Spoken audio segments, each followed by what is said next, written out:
Hello students, welcome to Knowledge Coaching Classes. तो भाई next paper की ओर बढ़ते हैं। मैथमेटिक्स का स्टैंडर्ड मैथ का क्वेश्चन पेपर कर रहे हैं भाई हम। ठीक है, पहले हम 11 पेपर सोल्व कर चुके हैं। 12वां है स्टूडेंट गैस पेपर का, ये सेकंड टेस्ट पेपर है भाई। ठीक है, तो शुरुआत करते हैं भाई। पूरी वीडियो में बने रहना, इंपॉर्टेंट लेक्चर है। If n is a natural number then 8 की power n can not end with the digit. भाई अगर n कोई नेचुरल नंबर है तो 8 की पावर n किस पे खत्म नहीं होगा? तो आंसर आएगा भाई जीरो। कभी भी जीरो पे खत्म नहीं होगा। क्यों नहीं होगा? अब देखो, कोई भी चीज जीरो पे खत्म होगी ना, अगर कोई जीरो पे खत्म होगी तो उसके फैक्टर्स में हमारा 2 और 5 दोनों का होना जरूरी है। और 8 की पावर n में आ गया 2 इंटू 2 और उसकी n, बोले तो ओनली 2 आया भाई, 5 नहीं आ रहा। तो never and on zero, never and on zero. ठीक है, ये कभी भी जीरो पे खत्म नहीं होगा।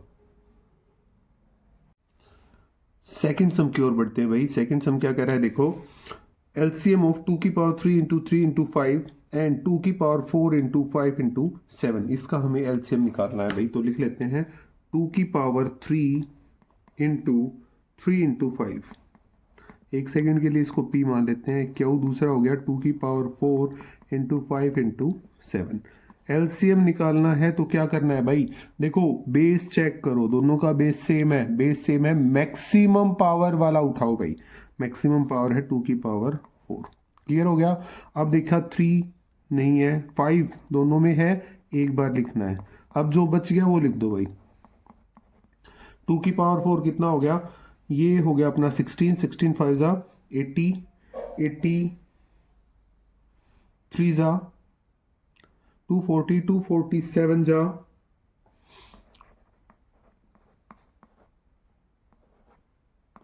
1680 आ गया भाई। कितना होगा इसका एलसीएम? 1680। क्लियर है? ठीक है भाई, तो इसका आंसर क्या हो जाएगा? Option C, 1680। नेक्स्ट है, one of the zero of the quadratic polynomial K x square plus 3x प्लस K is 2, then the value of K. भाई इस तरीके का कोई समझ आए कैसे करना है? देखो, के एक्स स्क्वायर प्लस 3x प्लस के इज इक्वल टू 0 हम मान लेते हैं, और x इज इक्वल टू इन्होंने 2 दे रखा है, 1 0 2 दे रखा है। अब अगर हम इसको px मानते हैं तो p2 पुट करेंगे तो वो 0 के इक्वल लेके करेंगे भाई। ठीक है, कितना हो गया? k इंटू में 2 का स्क्वायर प्लस 3 इंटू में 2 plus k is equal to 0। ये हो गया 4k plus 6 plus k is equal to 0, means 5k is equal to minus का 6, और k की वैल्यू कितनी आ गई भाई? -6/5। क्लियर है? ये कंप्लीट हो गया। तो देखते हैं, इसका ऑप्शन ए हमारा करेक्ट हो जाएगा भाई। ठीक है, next sum, which one is polynomial. Polynomial कौन सा है? पोलिनोमियल वो होता है जिसकी पावर कंप्लीट दे रखी हो। इसकी डिग्री कितनी है भाई? इसकी डिग्री है अपनी 1/2, इसकी डिग्री है 2। तो ऑप्शन बी हमारा करेक्ट हो गया, जिसकी डिग्री कंप्लीट दे रखी हो वो हमारा क्या होता है? पोलिनोमियल होता है। सम नंबर 5 की ओर बढ़ते हैं। The value of k for which the system of equation kx plus 2y plus 5 and 3x plus 4y is equal to 1 have no solution. इस वन को इस तरफ लेके आ जाएंगे भाई एक बार, और नो सोल्यूशन चेक करना है कि k की वैल्यू क्या रखें। देखो, पहली चीज दी रखी है kx plus 2y plus 5 is equal to 0, और दूसरा है 3x plus 4y minus 1 is equal to 0। भाई नो सॉल्यूशन के लिए क्या होना चाहिए? फॉर नो सॉल्यूशन भाई a1 by a2 is equal to b1 by b2 is not equal to c1 by c2, ये होता है भाई। तो क्या हो गया? देखो, सबसे पहली चीज a1 by a2 k by 3 is equal to 2 by 4 is not equal to 5 by -1। तो पहले इसी को उठा लेते हैं।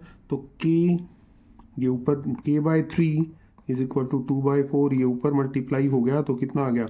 k इज इक्वल टू 6/4, मतलब 2 × 4, 2 × 3 = 6, के की वैल्यू भाई अपनी 3/2 आ गई है। ठीक है, तो अगर के की वैल्यू 3/2 रहेगी तो हमारा नो सॉल्यूशन आएगा। बट एक और केस भी हो सकता है, ये हम इसके इक्वल भी तो लेके चल सकते हैं ना, तो देखते हैं, क्या पता वो भी हो। भाई k/3 is not equal to 5/-1, ये चेक करने के लिए भाई सिर्फ, तो ये हो गया -k इज इक्वल टू 15, मतलब k की value -15 not equal to. Clear. अब इन दोनों में से कोई एक आंसर होना चाहिए, तो चेक कर लेते हैं कौन सा है। देखा k इज इक्वल टू 3/2, बिल्कुल यही है भाई। 15 नॉट इक्वल है भाई, देखो यहाँ पे इक्वल टू 15 दे रखा है, बट हमारा आंसर नॉट इक्वल टू 15 आया है, तो ये हमारा नहीं हो। ठीक है, तो k इज इक्वल टू 3/2 हो जाएगा भाई। ओके जी, आगे बढ़ते हैं। 34, 32, 30 प्लस, और ये हमें 10 तक की दे रखी है, तो इसका हमें सम बताना है कि इन टर्म्स का सम कितना होगा।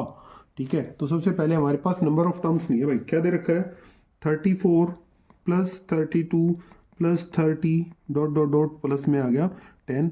ए की वैल्यू हमारे पास 34, डी की वैल्यू 32 - 34 -2, ए एन की वैल्यू दे रखी है 10, एन की वैल्यू हम फाइंड आउट कर लेते हैं। एन होता है A N is equal to A plus N -1 into D, तो बोले तो ए एन की वैल्यू 10 है, हम रख लेते हैं।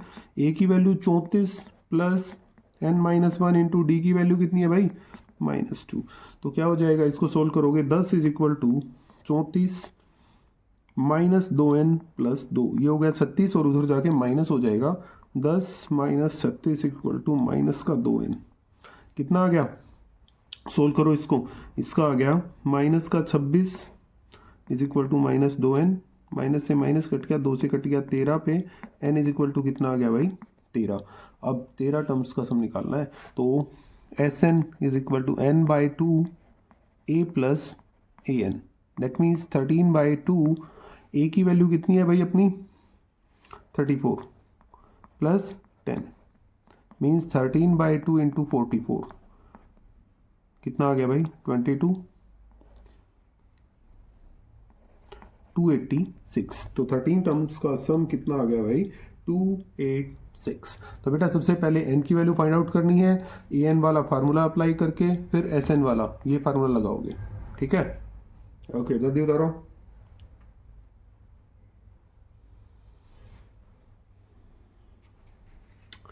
ठीक है, तो ऑप्शन सी इसका करेक्ट हो गया भाई। नेक्स्ट सम के ऊपर चलते हैं कि the distance of the point -5,12 from the origin से दूरी बतानी है भाई। देखो ये आपका ओरिजन हो गया 0 0, और ये हो गया आपका -5 और 12। ठीक है, पी क्यू, अगर मैं कहूँ P Q is equal to under the root -5 - 0 का होल स्क्वायर प्लस में 12 - 0 का होल स्क्वायर। कौन सा फार्मूला, नाम याद रखो, डिस्टेंस फॉर्मूला। क्लियर है, ये हो गया 5 का स्क्वायर 25 प्लस 12 का square 144 under the root, that means root में 169, कितना आ गया, तो ये इसकी डिस्टेंस हो जाएगी भाई। क्लियर है, ये हो जाएगा इसका आंसर। जल्दी नोट करो इसको।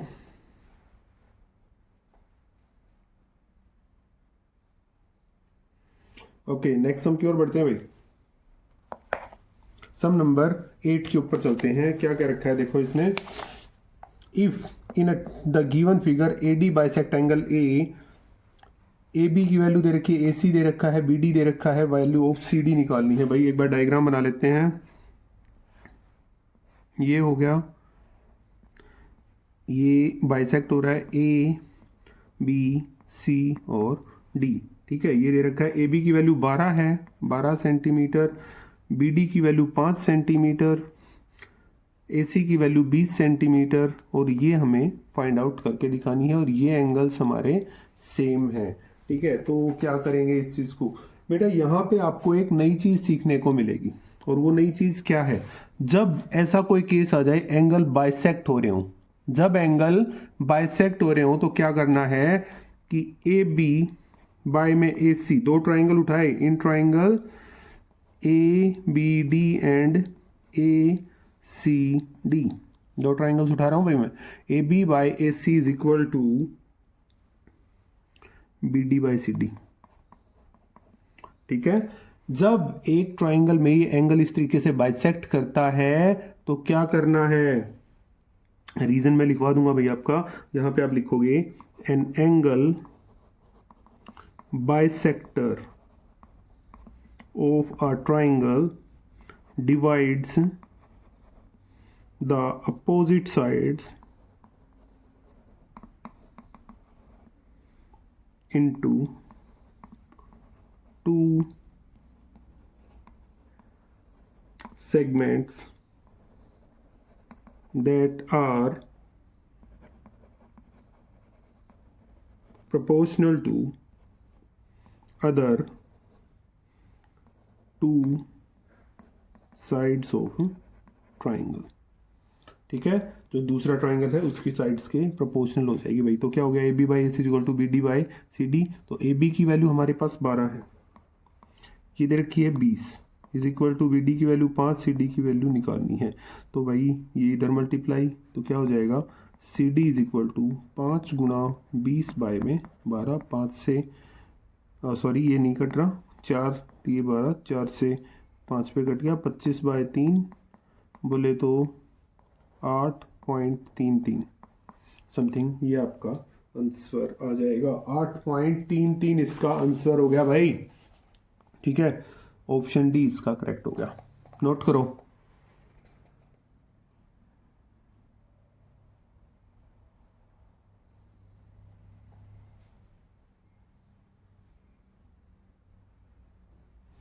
ओके, नेक्स्ट सम की ओर चलते हैं भाई। क्या कहा, 9th सम के ऊपर देखते हैं। If tan theta is equal to 5/12 then the value of sin theta plus cos theta by sin theta minus cos theta. ठीक है, ध्यान दो, if tan theta is equal to 5/12। ठीक है, आसान से तरीके से सोल्व करेंगे भाई। देखो इसने किया, निकालना क्या है, sin theta plus cos theta by sine theta minus cos theta, divide numerator and denominator by cos theta. Cos theta से डिवाइड करवा लेते हैं, क्या बनेगा भाई, ये हो गया sine theta by cos theta plus cos theta by cos theta by में sine theta by cos theta minus cos theta by cos theta. Cos से कोस कैंसिल हो गया, साइन बाय कोस क्या होता है भाई, tan theta minus plus 1 by में tan theta minus 1। Clear होगी बात, यही हो गया। ठीक है, अब टेन थीटा की वैल्यू तो हमारे पास है तो रख देते हैं, ये हो गया 5/12 माइ प्लस 1 बाय में 5/12 माइनस 1। सोल्व करके देखो भाई, इसको सोल्व करने के बाद क्या मिलेगा आपको, ये हो गया एलसीएम लेने के बाद 12 एलसीएम आ गया, 5 + 12 बाय में, यहाँ पे एलसीएम लिया तो कितना आ गया 12, 5 माइनस 12 तो कितना आ गया भाई 17/12, सॉरी 12 बाय में माइनस 7/12, ये ऊपर मल्टीप्लाई ये इधर मल्टीप्लाई, मतलब 17 गुणा 12 बाय में 12 गुणा -7, 12 से 12 कट गया, 17 बाय में -7, तो मतलब -7/17, 17/7, या ऐसे लिख सकते हो, किसी भी तरीके से कर सकते हो, -17/7 इसका आंसर हो जाएगा। ठीक है, नोट करो।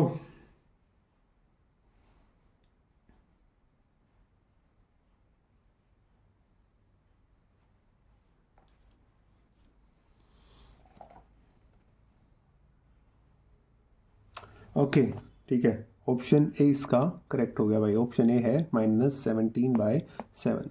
नेक्स्ट हम देखो 10th sum, if cos theta is equal to 3/5 then the value of cot theta. Cos theta की वैल्यू दे रखी है 3/5, then the value of cot theta, cot theta की वैल्यू हमें फाइंड आउट करके दिखानी है। तो देखो cos theta is equal to 3/5 और कोट थीटा हमें फाइंड आउट करना है। एक डायग्राम बनाए, नेमिंग करूं ABC, और ये हमारा एंगल थीटा है। तो cos theta we know that कि cos theta is equal to B by H, base by में हाइपोटेनस होता है, ठीक है। तो बी, सो लिखने की आवश्यकता नहीं, डायरेक्ट करो, B by H is equal to 3/5, ठीक है। Let B is equal to, हम कोई के कॉन्स्टेंट मान लेते हैं, और H is equal to 5K, ठीक है। तो इन triangle A B C angle B is equal to 90 degree, हम थ्योरम लगा देते हैं बाय पाइथागोरस थ्योरम। क्या कहती है कि ए सी का square is equal to A B का स्क्वायर प्लस बी सी का स्क्वायर। तो ए सी का स्क्वायर हमारा गिवन है, एच है भाई, एच की वैल्यू हमारी 5 दे रखी है, ये 5K है, और बी सी की वैल्यू 3K दे रखी है, मतलब 5K का whole square is equal to A B की वैल्यू हमें निकालनी है, प्लस बी सी की वैल्यू दे रखी है भाई 3K का होल स्क्वायर। ये हो गया 25K square minus 9K square is equal to A B square. तो A B square is equal to 16K square. तो ए बी की वैल्यू कितनी आ गई भाई 4K। हमें निकालना है cot theta, that is equal to B by P. B ये हमारी 4K आया है, बी है, ये बी होता है, ये पी है, ये एच है। तो बी कितना है भाई 3K बाय 4K, K से K कैंसिल, 3/4 आंसर आ गया आपका।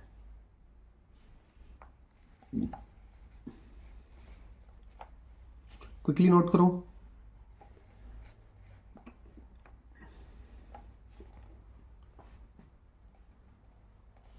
ओके, तो क्या हो गया भाई, इसका ऑप्शन बी हमारा करेक्ट हो गया, 3/4। Next sum, right angle triangle A B B C, find the value of cos A. बिल्कुल ऐसा ही सम हो गया, ए बी बी सी। एक राइट एंगल ट्राइंगल बना लेते हैं, और राइट एंगल एट बी, कोस ए की वैल्यू निकालनी है, तो ए आगे ले लेते हैं। तो इसने कहा कि ए बी की वैल्यू 24 है भाई, बी सी की वैल्यू 7 दे रखी है भाई, तो ए सी की वैल्यू निकाल लें बाय पाइथागोरस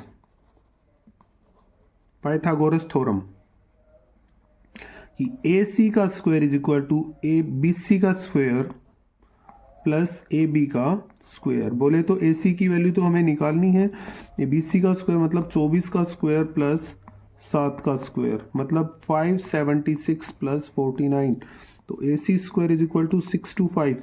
ये किसका स्क्वायर रूट होता है 25। तो ए सी इज इक्वल टू कितना आ गया भाई 25। इसी की वैल्यू आ गई हमारे पास, हमें निकालना है कोस ए। कोस ए ये हमारी 25 आ गई भाई। कोस ए होता है बी बाय एच, बी कितना है ए बी, बोले तो 24 बाय एच कितना आ गया 25। आंसर आ गया भाई आपका।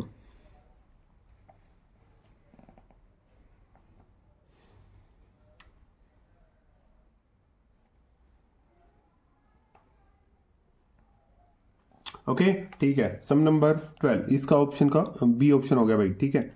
सम नंबर 12 की ओर चलते हैं। The angle subtended by the vertical pole of height 100 meter from distance दे रखी है 100 to 3 मीटर। तो हमें एंगल निकालना है। फिर से एक सही सम आ गया, बट ये 100 दे रखा है, ये 100√3 दे रखा है। नेमिंग करवा दी ए बी सी, हम इसको थीटा मान के चल सकते हैं कुछ देर के लिए, ठीक है। जो चीज़ गिवन है उसके अकॉर्डिंग ही काम करेंगे कि A B by A C in triangle A B C, angle A 90 degree का है। A B by A C is equal to, ये हमारा परपेंडिकुलर, ये हमारा base, that means tan theta. बोले तो भाई ए बी की वैल्यू 100 बाय ए सी की वैल्यू 100√3 बराबर tan थीटा। तो भाई कट गया, मतलब tan theta is equal to 1/√3। अब ये क्या, tan थीटा 1/√3 कितने पे होता है? It is possible if theta is equal to tan कितने पे होता है भाई 30 पे होता है भाई, थीटा इज इक्वल टू 30। तो अपना आंसर यही हो जाएगा 30, ठीक है। Okay next sum, the distance between two parallel tangents to a circle of diameter 7 centimetre. ये एक सर्कल है, ये और ये इसका डायमीटर है, तो डिस्टेंस यही होगी भाई। कितना आ जाएगा 7 सेंटीमीटर। डायमीटर ही होता है भाई, ठीक है। ओके, ये पहले बता चुका हूं मैं। Next sum, area of major sector of angle theta of a circle with radius R will B.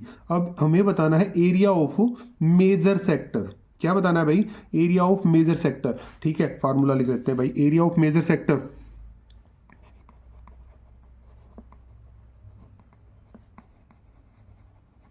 क्या होता है? Pi are square theta, sorry, pi are square minus pi are square theta by 360। Pi are square common भाई, 1 minus theta by 360, और LCM ले सकते हो आप pi are square into 360 minus theta by में 360। क्लियर है? तो यहां पे देख लेंगे कौन सा ऐसा आंसर है। तो देखो, ये तो नहीं होता ना, ये होता, ऑप्शन सी। क्लियर होगी बात? ये है भाई, याद रखना है formula. Next sum, the volume of cuboid whose length breadth and height are 10, 8 and 6। L दे रखा है 10, ब्रेथ दे रखा है 8, हाइट दे रखी है 6 मीटर। तो वॉल्यूम क्या होता है भाई? L into B into H, मतलब 10 गुणा 8 गुणा 6, कितना आ गया? 480 मीटर क्यूब। तो आंसर ऑप्शन बी हो जाएगा भाई। यहाँ पे एक चीज और हो सकती है, मे बी आंसर ऐसे लिखा मिल गया है ना, और ओ ये दे ही नहीं रखा, लास्ट में ऑप्शन मिल गया नन ऑफ दीज। ध्यान रखना, ये वाला भाई मीटर स्क्वायर हो तो नहीं लगाना है, क्योंकि वॉल्यूम में क्यूब में आती है भाई। क्लियर है? बट फिलहाल के लिए तो गिवन है, तो ये अपना आंसर हो जाएगा। ओके, ठीक है।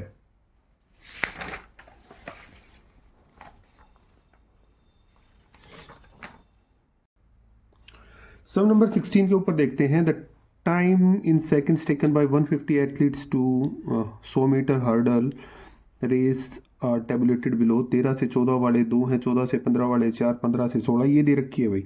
तो हमने बताना है कि 17 सेकंड से कम वाले कितने थे भाई। देखो, वैसे तो इस सम को हम डायरेक्ट भी कर सकते हैं, बट फिर भी एक बार करके देखते हैं इसको क्या होगा। देखो, 13 से 14 वाले आपके 2 हैं, 14 से 15 4, 15 से 16 5, 16 से 17 71, 17 से 18 48, 18 से 19 20 है भाई। ठीक है, अब लेस देन टाइप में बना दे भाई। लेस देन 14 की बात करेंगे तो 2 हैं, लेस देन 15 की बात करेंगे, 15 की बात करेंगे तो ये भी है भाई, 6 हो जाएंगे। 16 की बात करेंगे तो ये ऐड हो जाएंगे भाई, यहां तक वाले ये सारे 16 से कम हैं, तो 5 और 4 9 और 2 11 हो गए। और अब अगर बात करेंगे 17 से लेस देन वाले, तो ये भी ऐड हो जाएंगे, 71 और 11 82, और हमें यही तो चाहिए थे। लेस देन में कितना आ गया? 82 आंसर हो गया भाई।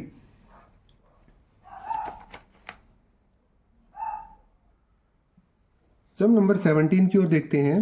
A die is thrown once. Find the probability of getting a number less than 7. एक डाई की बात की गई भाई। तो डाई पे कौन से केस आते हैं? 1 2 3 4 5 और 6 ये होते हैं। अब उसको एक बार थ्रो किया गया और प्रोबेबिलिटी ऑफ गेटिंग भाई 7 से कम, ठीक है, नंबर लेस देन 7 कितने हैं भाई? 6 है ना। प्रोबेबिलिटी कि लेस देन 7 भाई 6 हैं, टोटल केस भी 6 हैं, तो 1 आ गया। तो ये कैसी इवेंट होगी भाई? श्योर इवेंट होगी, और श्योर इवेंट की प्रोबेबिलिटी कितनी है? 1 होती है भाई, याद रखना है इस चीज को। ठीक है, ओके, आगे बढ़ते हैं। क्या कहा इसने? देखो, नेक्स्ट सम की ओर चलते हैं। सम नंबर 18 की ओर बढ़ते हैं। One card is drawn at random from a well shuffled deck of 52 playing cards. What is the probability of getting 4 of hearts? Hearts का 4। भाई देखो टोटल कार्ड्स कितने हैं, टोटल कार्ड्स भाई 52 है। ठीक है, अब 4 ऑफ हार्ट्स, 4 ऑफ हार्ट्स कितने हैं भाई, एक तो होता है। ठीक है, प्रोबेबिलिटी किसकी, 4 आने की भाई, तो 1/52 हो गया, डायरेक्ट ही बात है। ओके, नेक्स्ट की ओर बढ़ते हैं। एसरसन रीजन वाला सम आ गया भाई। क्या कहा, देखो एच सी एफ ऑफ 26 और 91 इज 13। पहले चेक करते हैं 26 और 91 का एच सी एफ। भाई 26 का लिखा मैंने, 26 होता है 2 गुणा में 13। 91 का किया तो कितना होता है भाई, 7 गुणा 13। तो एच सी एफ कितना आ गया भाई 13। तो यार एसरसन तो हमारा ट्रू हो गया। ठीक है, एसरसन तो ट्रू है। अब रीजन की ओर चलते हैं। तो इसने कहा prime factorisation of this is this. बिल्कुल यही तो चीज हमने की थी भाई, प्राइम फैक्टराइजेशन यही तो होते हैं।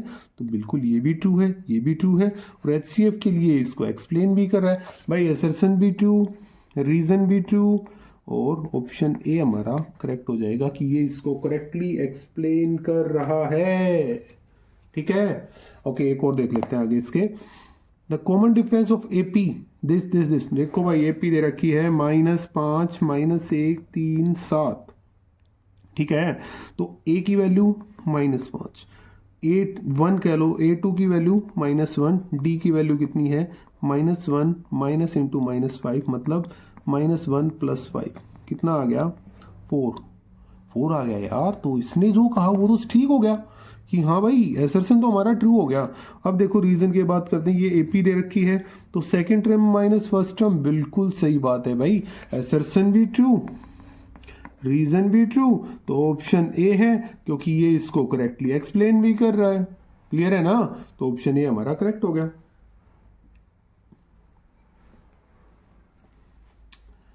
ठीक है, सेक्शन बी की ओर बढ़ते हैं। Solve 5/x - 4/y is equal to -2 and 2/x + 3y is equal to 13। ये दे रखा है, हमें सोल्व करना है भाई। 5/x - 4/y is equal to -2, और दूसरी दी 2/x + 3/y is equal to 13। तो भाई क्या करना है, लेट किया 1/x is equal to u और 1/y is equal to v, क्योंकि यहाँ पे 1/x 1/y है। तो ये बन गया 5u - 4v is equal to -2, और दूसरा हो गया 2u + 3v is equal to 13। ये इक्वेशन 1 और 2 कह सकते हैं। तो भाई एलिमिनेशन लगा देते हैं, तो एलिमिनेशन। ठीक है, क्या करना है भाई, मल्टीप्लाई 1 है उसकी मल्टीप्लाई करी हमने 5 से, 2 की मल्टीप्लाई करवाई हमने, सॉरी 1 की मल्टीप्लाई 2 से, 2 की मल्टीप्लाई 5 से। क्लियर, तो क्या बन गया, ये हो गया 10u - 2 से कर रहे हैं 8v इज इक्वल टू -4, और ये हो गया 10u + 15v is equal to 65। Solve करेंगे तो क्या आ गया भाई, इसको सोल्व कर रहे हैं, कट गया, ये हो गया -23v is equal to -6, no minus से माइनस कट गया, ये कट गया 3 पे, तो v इज इक्वल टू कितना आ गया 3। Put value of v in 1 में रखवा लेते हैं। 5u - 4 into 3 is equal to -2, 5u is equal to -2 + 12, 5u is equal to आ गया 10, u की वैल्यू कितनी आ गई भाई 2।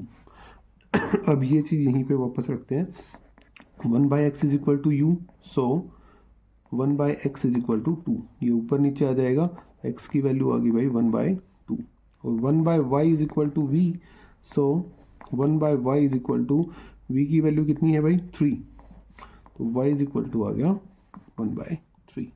ये हमारी x और y की वैल्यू आ गई भाई।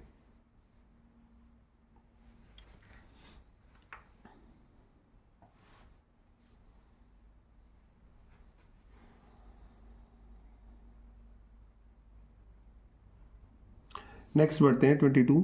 Find two consecutive odd positive integers. Sum of whose squares is 290. Odd positive integers. Let किया.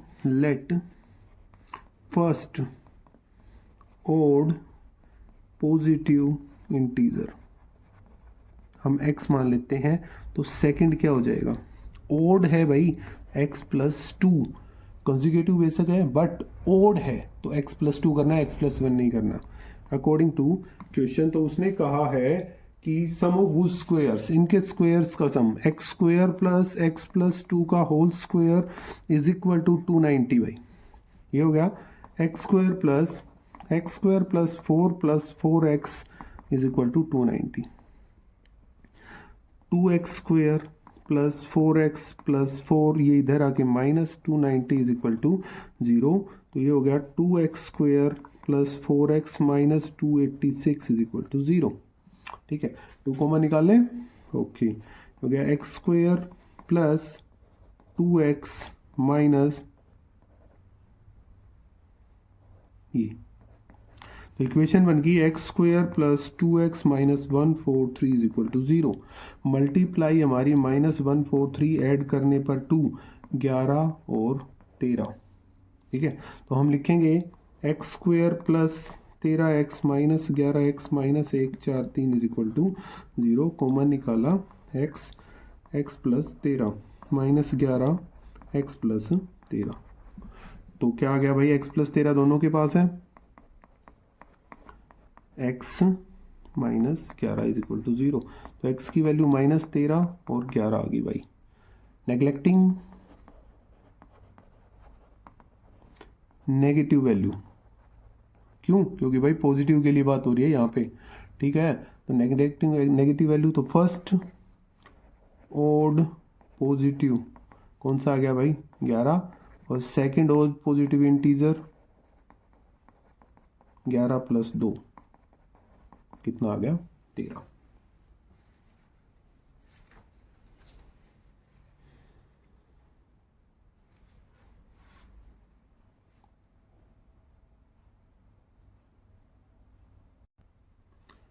सम नंबर 22 का और देखते हैं. LCM of 576 and 512 by prime factorization method. 576 और 512 का एलसीएम निकालना है.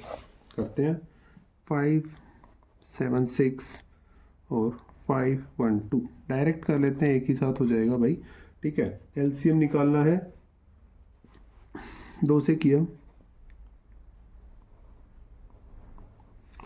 फिर 2 से इसको किया, फिर से 2 से हो रहा है ये, फिर 2 से,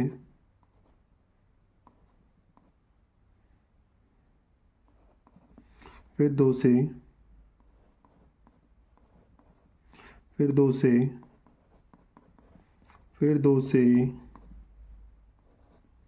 अब ये कोप्राइम आगे तो डायरेक्ट ही कर सकते हो भैया, कर लो यार. 2 से किया 9 4, 2 से किया 9 2, 3 से किया 3 2. मतलब क्या बन गया, 2 मल्टीप्लाई 2, 2 3 4 5 6 7 8.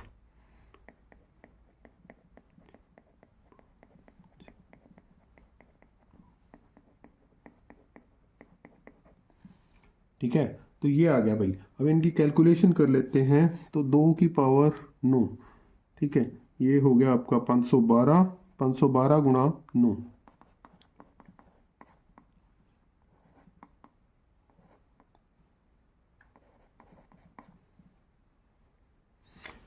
4608. ये आपका एलसीएम आ गया भाई इसका. ठीक है, क्या निकाल रहे हैं हम यहाँ पे, एलसीएम.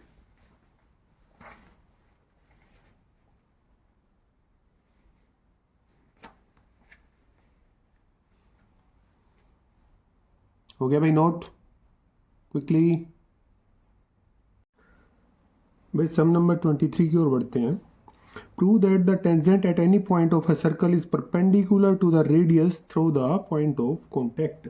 हमें प्रूव करके दिखाना है कि tangent at any point of a circle, किसी भी सर्कल के किसी भी पॉइंट के ऊपर अगर हम टेंजेंट खींचते हैं तो वो परपेंडिकुलर होगी रेडियस पे, कहाँ, पॉइंट ऑफ कांटेक्ट पे। ये हमें प्रूव करके दिखाना है, तो करते हैं भाई इस सम को। देखो ये हम बना लेते हैं एक सर्कल, ठीक है, और ये हमने कोई टेंजेंट खींच दी भाई, ठीक है, और इस टेंजेंट का नाम दे देते हैं हम y x, और ये पॉइंट ऑफ कांटेक्ट जो है इसको हम p कह देते हैं भाई, ठीक है। ये रेडियस o है, क्लियर होगी बात, ठीक है। अब हम यहां से परपेंडिकुलर खींच रहे हैं, ओके है भाई। अब इसी चीज के ऊपर कर लेते हैं भाई, एक बार जो कुछ लिखना है उस चीज को हम लिख लेते हैं। Let we have circle, let we have a circle with center O and a tangent xy with point of contact क्या, P, ठीक है। हमने एक सर्कल लिया जिसका सेंटर O है, एक टेंजेंट खींची तो जो कि हमारी पॉइंट ऑफ कांटेक्ट P है। टू प्रूव में क्या आ गया, ट्रू प्रूव में आ गया कि OP is perpendicular to XY at P, clear है।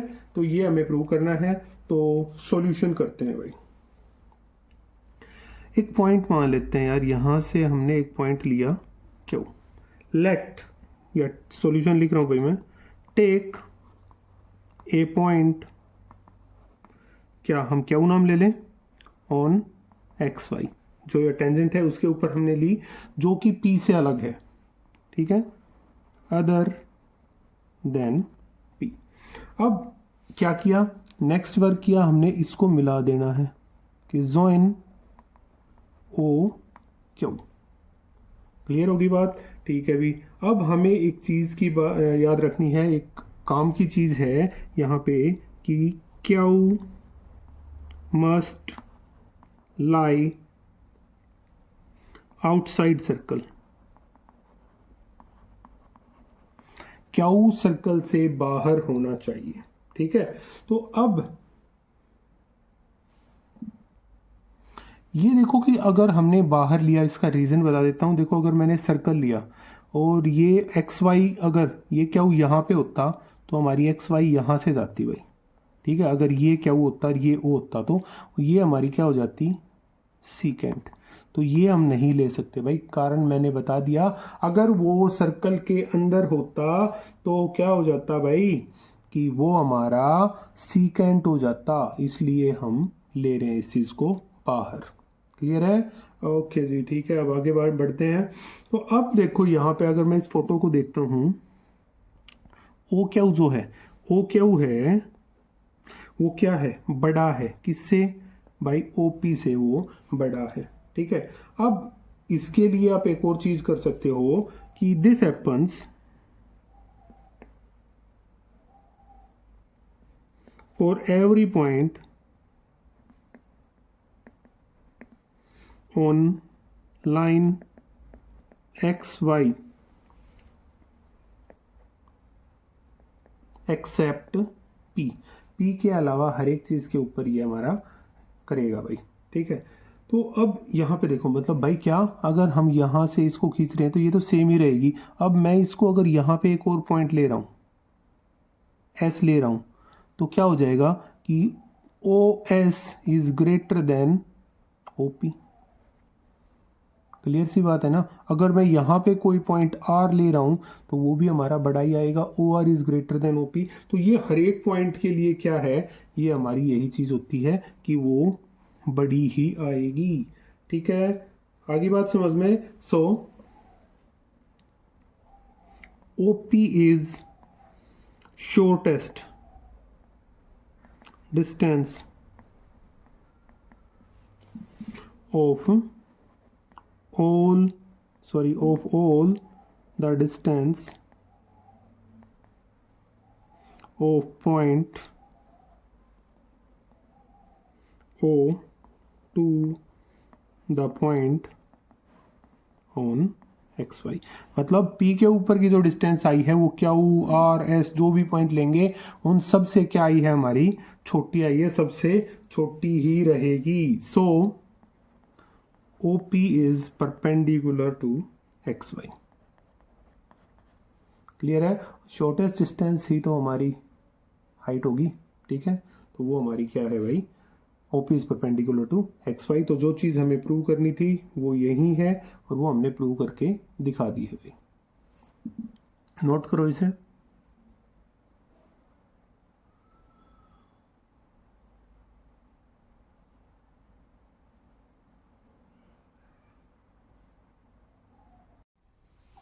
सम नंबर 24 देखते हैं। Sine A minus B is equal to 1/2 और cos A plus B is equal to 1/2 और ए बी की वैल्यू निकालनी है। Sine A minus B is equal to 1/2 और cos A plus B is equal to 1/2, दोनों 1/2 दे रखे हैं। ये कब पॉसिबल है? इट इज पॉसिबल इफ, कब? जब यहां पे 30 वैल्यू रखी हो, a minus B is equal to 30। और ये कब पॉसिबल है? जब a प्लस बी की जगह पे हमारा कितना रखा हो यहाँ पे भाई, यहाँ पे अगर मैं 60 रख दूँ तो भाई a minus B is equal to 30 और a plus B is equal to 60 solve करोगे 2a is equal to 90। a की वैल्यू कितनी आ गई भाई 45, ये अगर 1 है और ये 2 है तो put value of a in 1 में कर लेते हैं। तो 45 minus B is equal to 30 minus B is equal to 30 minus 45। B की वैल्यू कितनी आ गई भाई 15। ए और बी की वैल्यू निकाल दी भाई हमने यहाँ से।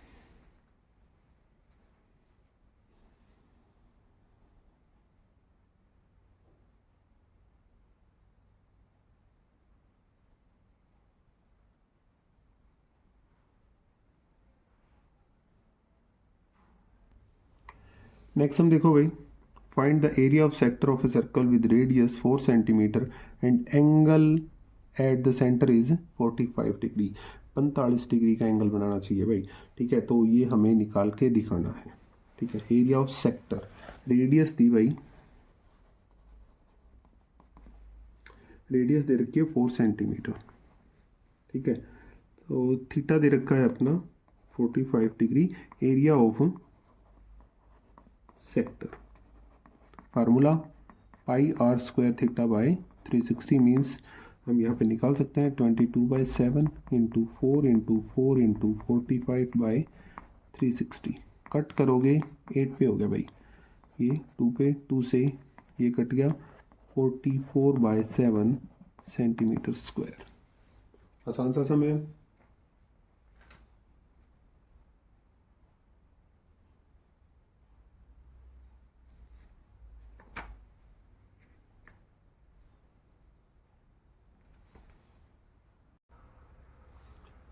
ट्वेंटी फाइव का ओ देखते हैं। A code of circle of radius 12 centimetre subtended an angle of 120 at the centre, find the area of corresponding segment. भाई वैसे ये सम कटा हुआ है आपका इस बार सिलेबस से, बट फिर भी इसको कर लेते हैं, ठीक है। अब देखो यहाँ पे इसने कहा देखो अगर ये एक सर्कल है, ये निकालना है हमने, ये कंप्लीट, ठीक है, और ये 120 दे रखा है एंगल, ठीक है। तो r इज इक्वल टू कितना है भाई 12 सेंटीमीटर, थीटा है आपका 120 डिग्री, ठीक है। तो हमें एरिया ऑफ सेगमेंट निकालना है, area of segment that is equal to pi r square theta by 360 minus 1/2 r square sine theta. Clear है?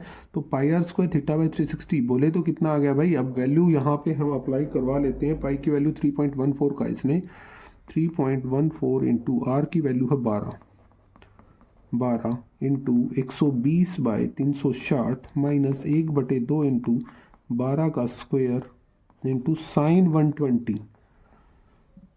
बेटा यहाँ पे एक चीज़ याद रखो कि साइन 120 इज इक्वल टू कोस 30 होता है भाई।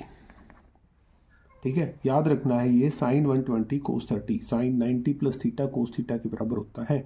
ठीक है, तो यहाँ से 12 × 12 तो कॉमन निकल गया, 144 मैंने कॉमन निकाल लिया, 314/100 इसको कट करेंगे तो 3 पे into 1/3 minus sine 120 cos 30 √3/2, that means 144 into में आ गया 314 बाय में 300 माइनस √3 की वैल्यू इन्होंने 1.73 कह रखी है, तो 173/200 हो गया भाई। ठीक है, क्लियर हो गया। तो इसको सोल्व कर लेते हैं। 144 यहाँ पे एलसीएम लिया तो आपका कितना आएगा 600। ठीक है, तो ये कट गया, ये 628 माइनस 3 पे गया तो ये आ गया भाई 144/600 गुणा ये रह गया 109। सोल्व करो भाई, इसको कंप्लीट की कैलकुलेशन करोगे तो हमारा आंसर आ जाएगा भाई। ठीक है, कैलकुलेट करके हमारा आएगा 88.44 मीटर स्क्वायर।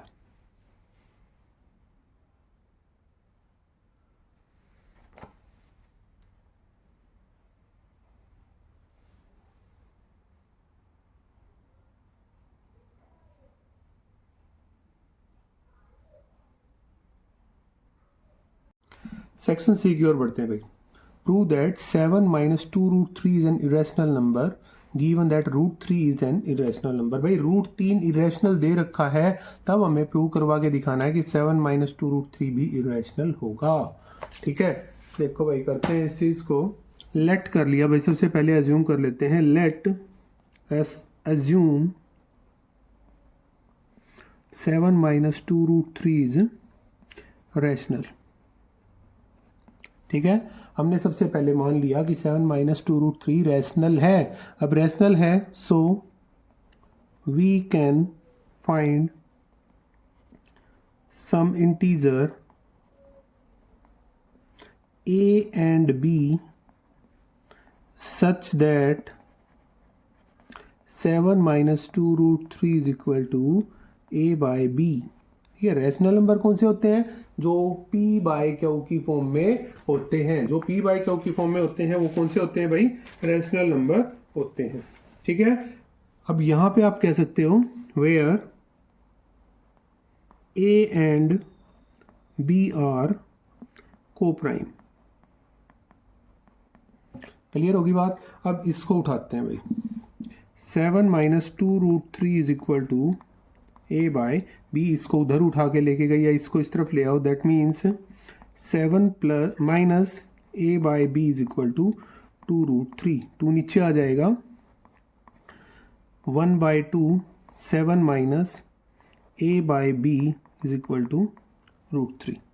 अब ये चीज़ हमारी यहाँ से आ गई है, तो हम क्या कह सकते हैं कि भाई दो भी हमारा इंटीजर है, ए और बी भी हमारा यहाँ पे इंटीजर है, तो हम क्या कह सकते हैं since 2 7 a b are integers. अब ये सभी इंटीजर्स हैं, सो क्या रह गया? अब यहाँ पे अगर आप ध्यान दोगे तो हमारा क्या रह जाएगा भाई? ये जो चीज़ पूरी आई है ये वाली, ये हमारी क्या हो जाएगी भाई? 1/2 7 minus a by b is rational. ये हमारा क्या हो गया? रैशनल हो गया। अब ये रैशनल हो गया तो ये जिसके इक्वल है, सो √3 इज ऑल्सो रैशनल। ये √3 भी हमारा कैसा है? रैशनल है। बट यहां पे तो पंगा हो गया यार, but this contradicts the fact that √3 is irrational. काहे? ये तो दे रखा है भाई, गिवन था ना, ये तो हमें क्वेश्चन में पहले ही दे रखा था कि √3 कैसा है हमारा? इरेशनल है। यहाँ से तो पंगा हो गया यार। अगर √3 हमने यहाँ पे देखा तो रैशनल आया, यहाँ पे इरेशनल आया। अब ये क्यों हुआ? This contradiction has arisen due to our wrong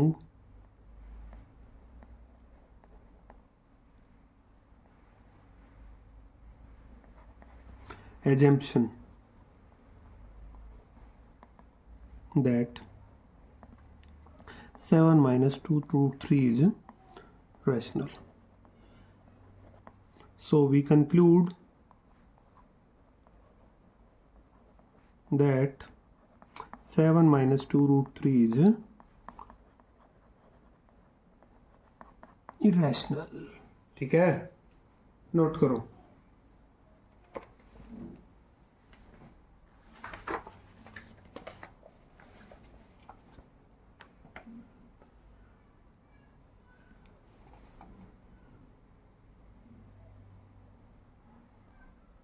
some number 27 देखो, alpha beta with the zeros of quadratic polynomial x square plus 3x plus 2. Find a quadratic polynomial वो जीरोज आर अल्फा प्लस 1 और beta plus 1. ध्यान देना भाई, important सम आ गया, बहुत काम की चीज़ आ गई है भाई. ठीक है, इसने कहा x square plus 3x plus 2 कोई दे रखा है भाई. हम पहले इसके जीरोज निकाल लेते हैं भाई. मल्टीप्लीकेशन 2 आनी चाहिए, जोड़ 3 आना चाहिए. हमें पता है मल्टीप्लाई 2 और जोड़ 3, तो 2 इंटू 1 और 2 प्लस 1. ठीक है, तो ये हो गया x square plus 2x plus x plus 2 is equal to 0. Common निकाला, x इंटू में x plus 2 plus 1 into x plus 2 is equal to 0. ये हो गया x प्लस 2 और x plus 1 is equal to 0. तो x की वैल्यू यहाँ से हमारे पास -2 और -1 आ गई. Since alpha beta be the zeros of polynomial, so alpha की वैल्यू हम -2 ले लेते हैं, बीटा की वैल्यू -1 ले लेते हैं. यहाँ तक क्लियर होना चाहिए सबको. ठीक है, ओके जी. अब ध्यान देते हैं आगे. फाइंड ए क्वाड्रेटिक पोलिनोमियल वो जीरोज आर अल्फा प्लस 1 और beta plus 1. Let q x be any polynomial whose zeros are क्या, हम इसको अगर पी एक्स लेके चले तो भाई, ठीक है, alpha plus 1 and beta plus 1. अब देखो अल्फा प्लस 1 बीटा प्लस 1, भाई अल्फा की वैल्यू दे रखी है, सो जीरोज क्या आ गए भाई, अल्फा प्लस 1 मतलब -2 प्लस 1 कितना आ गया, और दूसरा बन गया बीटा प्लस 1 बोले तो -1 प्लस 1, दैट मीन्स -1 और 0. ये जीरोज आ गए भाई. क्लियर होगी बात है, यहाँ तक का आ गया होगा. अब क्यू एक्स क्या आ जाएगा, q x is equal to, अब अल्फा और बीटा की वैल्यू हमारे पास आ गई है, तो formula normal means x is equal to -1,0. ये है, तो ये इधर आके प्लस हो जाएगा x प्लस 1, और ये इधर आके माइनस, मतलब x प्लस या माइनस जो भी ले लो, कोई दिक्कत नहीं है. तो मल्टीप्लाई करोगे x square plus x is equal to 0. तो ये हमारा क्यू एक्स जो कि हमने माना था वो आ गया भाई, x square plus x.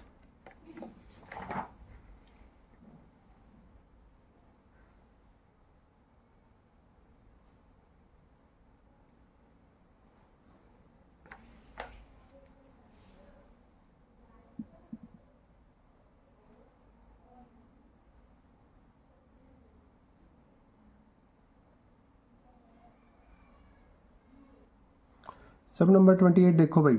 5 years ago Amit was thrice as old as Baljeet. 10 years hence Amit shall be twice as old as Baljeet. What are their present ages? तो भाई मान लेते हैं सबसे पहले, let present age of Amit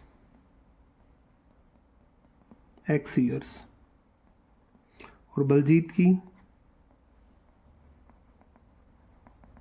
y years.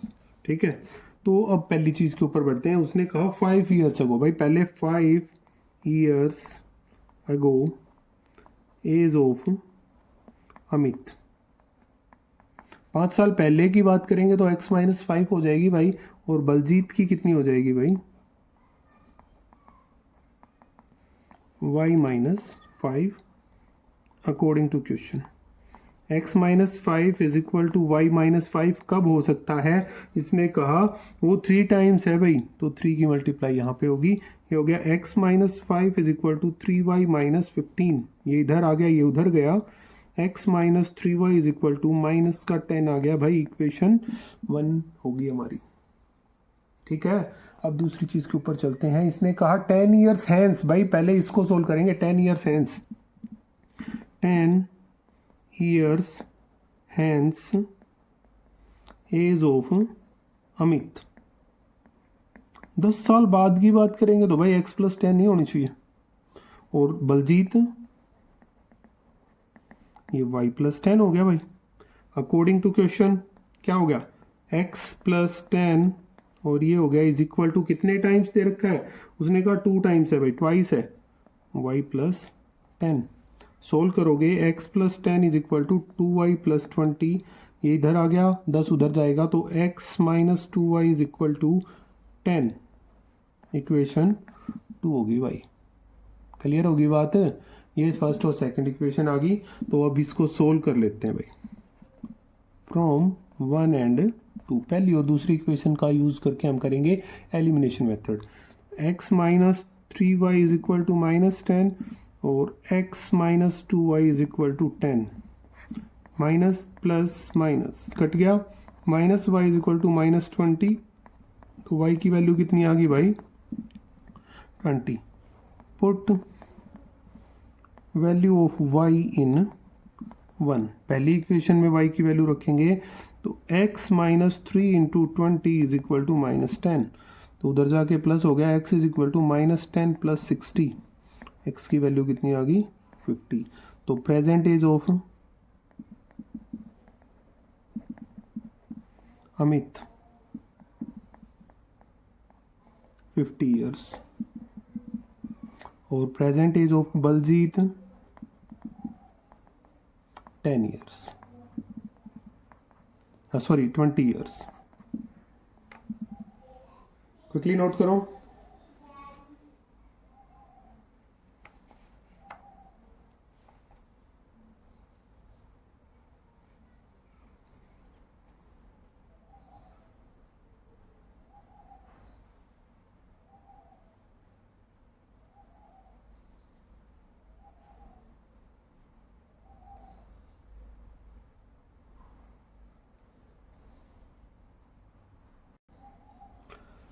देखो भाई, prove that the diagonal of a rectangular field is 60 meter more than the shorter side.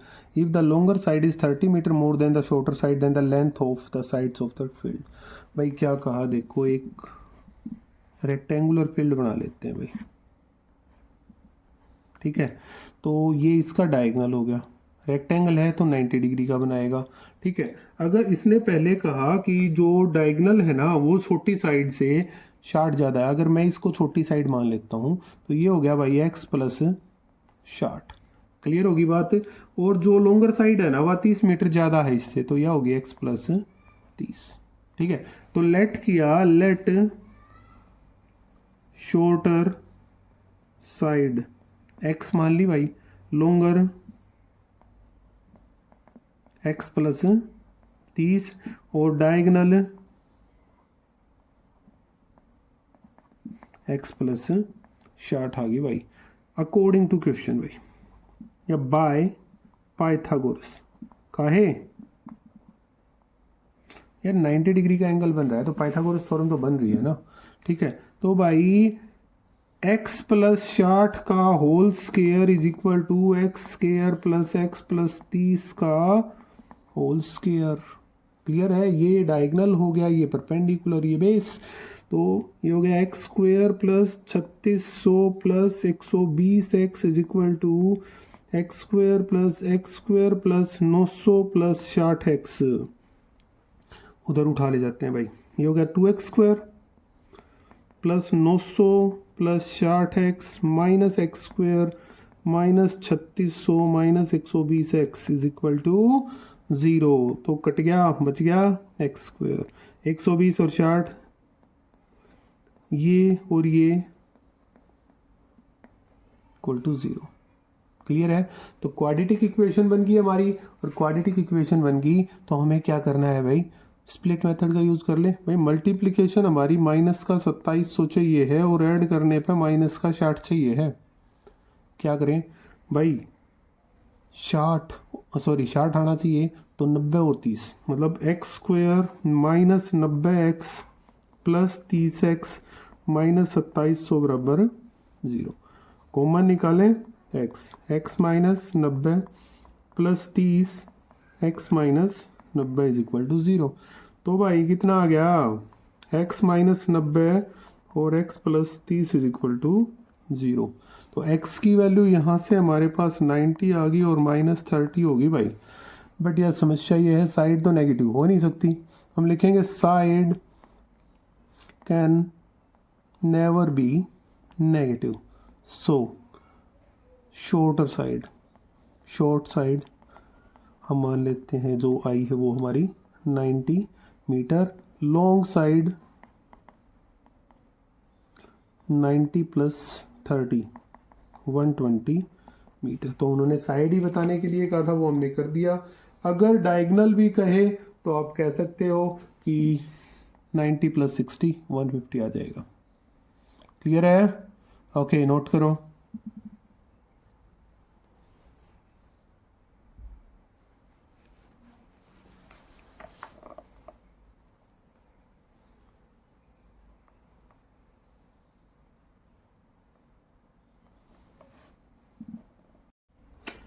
भाई सम नंबर 29 की ओर चलते हैं। Prove that the perpendicular at any point of to the tangent to a circle passes through the centre. तो हमें prove करवा के दिखाना है कि किसी टेंजेंट से अगर हम परपेंडिकुलर खींचते हैं तो वो हमारा सेंटर से पास होके जाता है। ठीक है, तो ये हमें यहाँ पे प्रूव करवा के दिखाना है भाई। तो एक सर्कल बना लें, ये हमने एक सर्कल बना दिया भाई, ये इसकी टेंजेंट होगी भाई, नेमिंग कर दिया ए बी, और ये होगी अपनी पी, और ये इसका सेंटर हो गया भाई, ओ नाम दे दिया। ठीक है, हमने बना लिया। Let we have a circle with centre O and a tangent A B. ठीक है, जो with point of contact P. Clear होगी बात है? अब मैं इसको ज्वाइन करवा देता हूँ भाई, करवा दिया ज्वाइन। अब इस चीज के बारे में तो आपको पता होना चाहिए भाई, क्या कि भाई रेडियस परपेंडिकुलर होती है टेंजेंट के at point of contact. So O P B is equal to 90 degree. मैं इक्वेशन 1 कह लेता हूँ इस चीज को। क्लियर होगी बात? अब हम इसको करेंगे भाई कॉन्ट्राडिक्शन मेथड से। कौन सा तरीका भाई? कॉन्ट्राडिक्शन मेथड, विरोधाभास जिसमें होता है, हम उससे करेंगे। ठीक है, अब क्या भाई, लेट अस एज्यूम दैट ये जो परपेंडिकुलर, मैं निशान बना रहा हूं भाई, perpendicular to A B at P does not passes through O। O से पास नहीं होता, it passes through, मैं एक और पॉइंट ले लेता हूं यहाँ पे, O डैश इससे पास हो रहा है। ठीक है, ये हमने मान लिया कि ज्वाइन करवा दिया अपन ने फिर ओ डैश पी को भाई, ये मिला दिया हमने ओ डैश पी। ठीक है, so angle O dash P B is equal to 90 degree. ये इक्वेशन 2 होगी भाई। क्लियर होगी बात? देखो ओ पी बी हमारा 90, ये भी, तो फ्रॉम 1 एंड 2 कि O P B is equal to angle O dash P B. ठीक है, अब यार ये तो समस्या होगी भाई, अब यहां से क्या समस्या बनी, देखो इस फोटो के ऊपर देखते हैं तो ओ पी बी तो ये ऐसे बना है भाई, एक तो पूरा एंगल और एक बन रहा है ऐसे, ठीक है। तो कौन सा बड़ा दिख रहा है कि ओ पी बी है ना, कि angle O P B is greater than angle O dash P B, ये तो बड़ा है, ये तो इक्वल है ही नहीं भाई, इक्वल नहीं है। तो so O P B is equal to angle O dash P B is not possible, यो तो हमारा पॉसिबल हो ही नहीं सकता।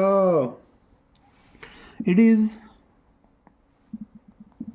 ओनली पॉसिबल इफ के भाई O dash P and O P, ये जो दो लाइन है, ये वाली लाइन और ये वाली लाइन है, ये क्या होती,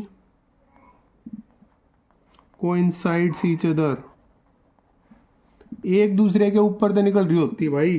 तो लास्ट में अपना एक ही चीज निकल के आई। सो द परपेंडिकुलर, ये परपेंडिकुलर का निशान to A B passes through centre O. हमने यहां से कंक्लूजन निकाला कि भाई ये हमारा इसके सेंटर से ही पास हो रहा है। क्लियर है? ओके, नोट करो।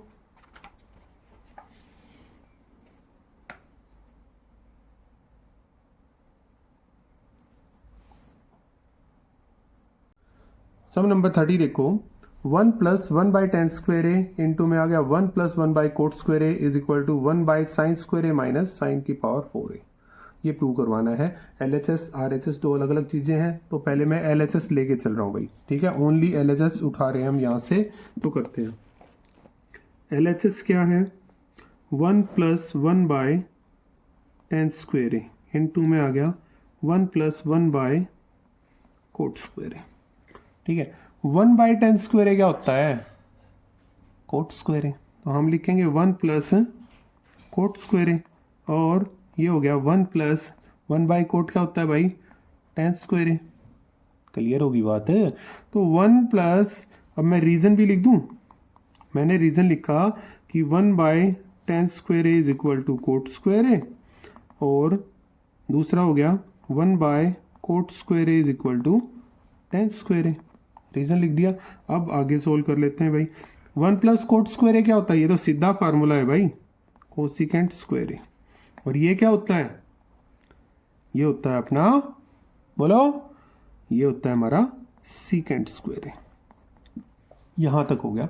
RHS और उठा लेते हैं भाई। अभी RHS क्या कह रहा है कि 1/sin² माइनस साइन की पावर 4a। भाई क्यों ना sin² कॉमन निकाल लें, दैट मीन्स 1/sin² कॉमन आ गया, बच गया 1 माइनस sin²। 1 माइनस sin² क्या होता है, cos², पता है, कैजुअल सी बात। और 1/sin² डॉट cos², ये हो गया भाई। रीजन भी दे दो क्या, कि 1 माइनस sin² क्या होता है अपना cos²। अब देखो भाई 1/sin² that means cosecant², 1/cos² secant²। अरे ये तो था, that is equal to LHS, hence proved.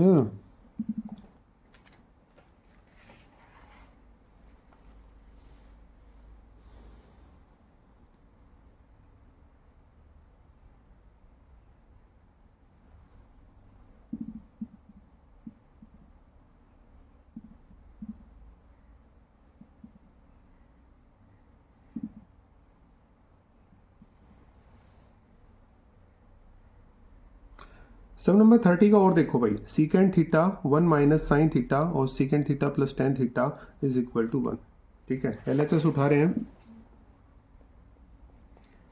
secant theta 1 minus sine theta और secant theta plus tan theta.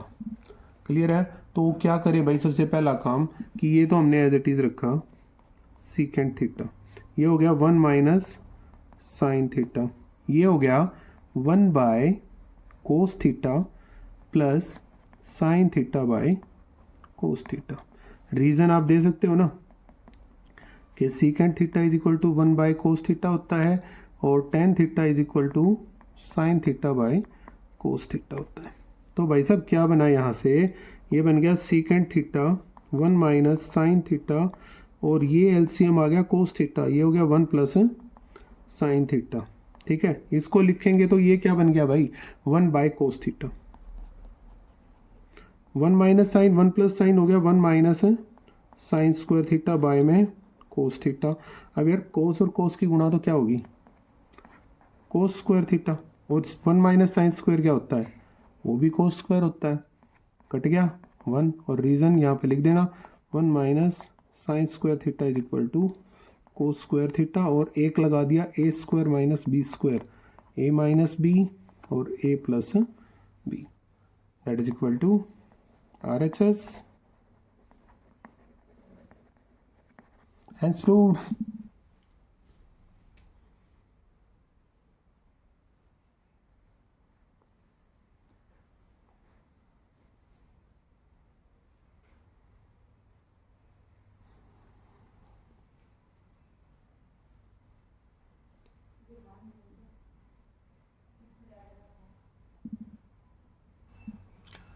सम नंबर 31 की ओर बढ़ते हैं। A box contains 20 disc which are numbered 1 to 20. If one disc is drawn at random from the box, then find the probability of the number on drawing disc is 2 digit number, 2 digit की संख्या प्राप्त हो या एक number less than 10 हो। तो सबसे पहले टोटल डिस्क है भाई, कितनी है भाई 20। अब पहली चीज के ऊपर बढ़ते हैं, अ 2 डिजिट नंबर, अ 2 डिजिट नंबर, 2 डिजिट की संख्या वाले क्या हैं भाई 11। कैसे 11 12 10 से 10 11 12 13 14 15 16 17 18 19 और 20 कितने हो गए 11। तो प्रोबेबिलिटी किसकी 2 digit number is equal to favourable outcome by total outcome. Favourable outcome 11 है भाई, टोटल आउटकम है 20 होगी, तो 11/20 आ गया। दूसरा गया कि a number less than 10, A number less than 10, 10 थे छोटे भाई 1 2 3 4 5 6 7 8 9 ये बन गए ना, तो क्या हो गया ये 9। प्रोबेबिलिटी किसकी अ नंबर लेस देन 10, तो भाई फेवरेबल 9, टोटल 20, आंसर आ गया भाई 9/20। क्लियर है तारो।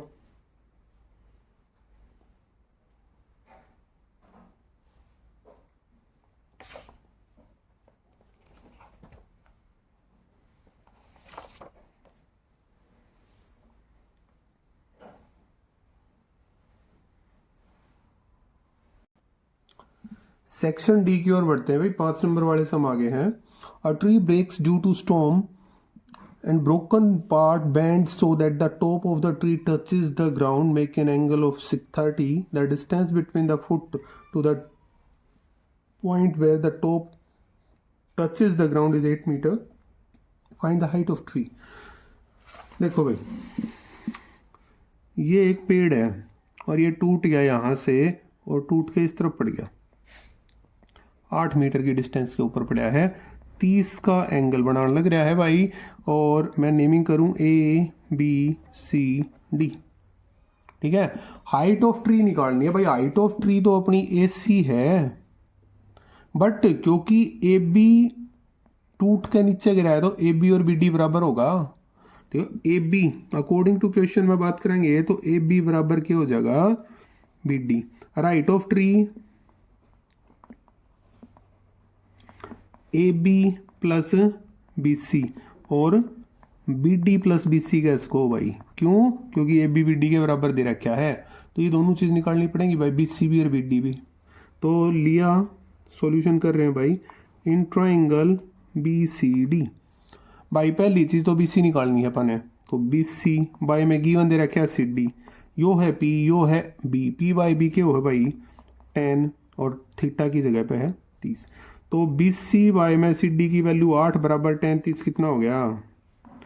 तो बी सी की वैल्यू कितनी आ गई भाई 8 बटे में √3, एक चीज़ आ गई भाई। ठीक है, फिर again in triangle B C D क्या निकालना है, की बार बी डी निकालना है। बी डी बाय में गिवन के है सी डी, यो है एच बाय में B, H by B by cos theta cos 30। ठीक है, तो बी डी बाय में सी डी की वैल्यू कितनी है 8, कोस 30 कितना होता है भाई, कोस 30 2/√3 कितना है 2/√3, ये ऊपर multiply means B D is equal to 16/√3।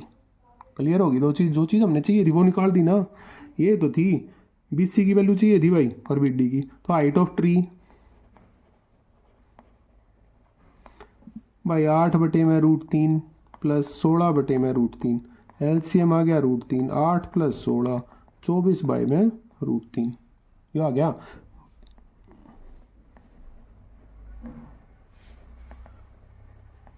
Rationalisation कर दिया भाई, 24/√3 गुणा √3 बटे में √3 क्या आ गया 24 √3 बटे में 3, 3 तक कट गया 8 पे 8√3। तो height of tree 8√3 metre. Clear होगी बात? जल्दी नोट करो।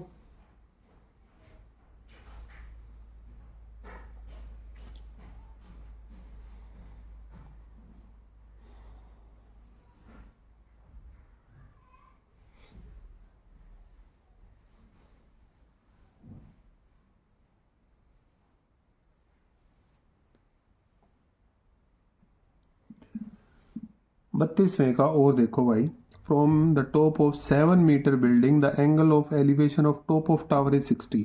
एक बिल्डिंग है, एक टावर है भाई, एक तो बिल्डिंग होगी और ये हो गया टावर।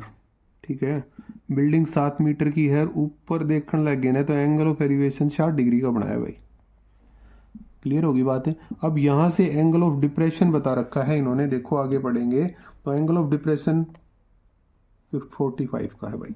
ठीक है, ये फुट का देना था, इन्होंने लिखा नहीं है तो इसका दे दिया 45 का। और मैं नेमिंग करूँ ए बी सी डी और ई। क्लियर है? तो देखो या तो साथ रहनी चाहिए ना, ये एंगल बराबर आने चाहिए कि नहीं, काहे कि angle B E C is equal to angle E C D या डी ई सी। ये हो गया 45 का। Reason alternate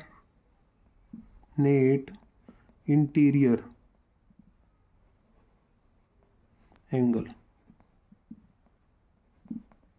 alternate interior angle हो गया। तो यहां तक की तो बात खत्म। तो हाइट ऑफ टावर हमने AC यहां से फाइंड आउट करनी है। ठीक है, तो AC चाहिए तो BC तो दे रखी है, तो ये रहेगी भाई AB, मतलब AB प्लस BC। तो AB तो निकालनी है, तो AB कैसे निकलेगी, पहले हमने लिया इन ट्राइंगल EDC। भाई CD की वैल्यू ना दे रखी, ED की वैल्यू दे रखी है, तो CD की वैल्यू बेस बाय में परपेंडिकुलर क्या हो गया भाई अपना कोट, और कितना 45। तो CD बाय में ED की वैल्यू 7 बराबर 1, तो CD कितना आ गया 7 आ गया भाई। क्लियर होगी बात? अब दूसरा ट्राइंगल ढा लिया इन ट्राइंगल ABC। अब देखो भाई एक चीज और बता दूं कि CD 7 है ना, तो BE भी कितना होगा 7। देखो सेम है तो है यार, क्लियर है? ठीक है, परपेंडिकुलर डिस्टेंस है भाई, सेम रहेगी। तो ट्राइंगल ABC का यूज किया कि AB बाय में BE बराबर 10 60। AB की वैल्यू अपन बेरा नहीं, बाय में BE की वैल्यू दे रखी है अपनी 7, जो कि अपन ने निकाल दी।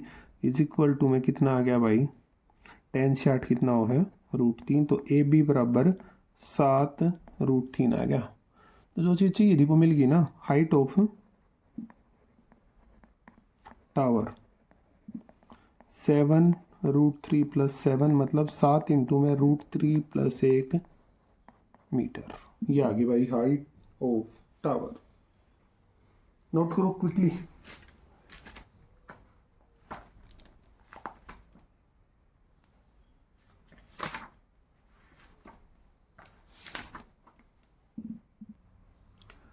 सम नंबर 33 की ओर बढ़ते हैं भाई। देखो in the given figure C M and R N, C M और आर एन है मीडियन दे रखे हैं ए बी सी और पी क्यू आर के। A B C similar P Q R दे रखा है, ए एम सी और पी एन आर को हमने प्रूव करके दिखाना है। ठीक है, देखो भाई सबसे पहली चीज़ जो हमें गिवन है, नंबर 1 क्या चीज़ गिवन दे रखी है भाई हमें, वो है कि triangle A B C is similar to triangle P Q R. अगर ये सिमिलर है तो बेटा यहां से एक चीज दिमाग में रखो कि ए बी बाय में पी क्यू बराबर ए सी बाय में पी आर। ठीक है, मैं इसको सी पी एस टी के अकॉर्डिंग ले रहा हूं, और दूसरा एक और जो लेना है अपन है एंगल ए बराबर एंगल पी, ये भी अपना सी पी एस टी तय आ गया। यही रखने हैं, दूसरे की जरूरत नहीं है, ये इक्वेशन 1 मान लेते हैं भाई। दूसरी चीज गिवन क्या रखी है कि C M and R N are medians of triangle A B C and P Q R. तो मीडियन है तो के इसका आके A M is equal to 1/2 of A B, and इसको equation 2, and P N is equal to 1/2 of P Q equation 3। भाई ध्यान रखो मीडियन का काम क्यों है, तीसरी साइड ने 2 इक्वल पार्ट्स में डिवाइड करवा देगा जहां पे वो टच कर रही है। ठीक है, तो ये टच करने लग रही है तो इसको 2 इक्वल पार्ट्स में डिवाइड करवा दिया, तो भाई 2 डिवाइड में 3 करवा दिया, तो A M by P N बराबर 1/2 ए बी बटे में 1/2 पी क्यू कट गया। That means A M by P N बराबर A B by P Q, equation number 4 आ गई। ठीक है, तो A B by P Q की जगह पर रख ना भाई फ्रॉम 1 and 4 के A B by P Q की जगह पे A M by P N is equal to A C by में पी आर, इक्वेशन 5 कह दूँ इसको। क्लियर है बात? ओके भाई, अब सॉल्यूशन करते हैं। जो चीज़ हमने प्रूव करवानी है कि भाई from triangle A M B and P N R, यही तो 2 प्रूव करवा के दिखाने थे, इन्हीं को ले लेते हैं भाई। ध्यान दे लियो, अब जो क्या रखी है ए एम सी है, sorry A M C and P N R. ठीक है, तो ए एम सी भाई ये लाइन देखो, A M by P N यो हो गया ए एम, यो हो गया P N, A C by P R यो ए सी यो पी आर, मतलब ए एम बाई में P N is equal to A C by में पी आर। रीजन दे दो, प्रूव्ड अबो, भाई पहले प्रूव कर चुके। और यो एंगल बराबर रहे ये रे, एंगल ए बराबर एंगल पी, यो भी प्रूव्ड अबो। तो by S A S similarity criteria, triangle A M C is similar to triangle P N R. ठीक है, हो गया भाई।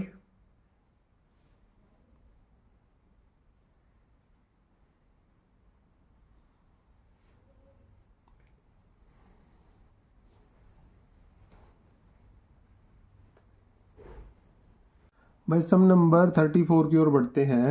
A toy is in shape of solid cylinder surmounted bye conical top. ये एक cylinder है, उसके ऊपर एक कोनिकल टॉप बना रखी है। हाइट और डायमीटर बाकी डायमेंशंस दे रखे हैं जो कि हमने यहाँ पे फिल किए भाई। Total surface area of toy बताना है। तो देखो करना क्या है, इस चीज़ पे ध्यान दो। सबसे पहले रेडियस दे रखी है भाई, रेडियस कितनी है भाई 20 सेंटीमीटर, डायमीटर 40 है, तो रेडियस हाफ हो जाएगी ना। हाइट ऑफ सिलेंडर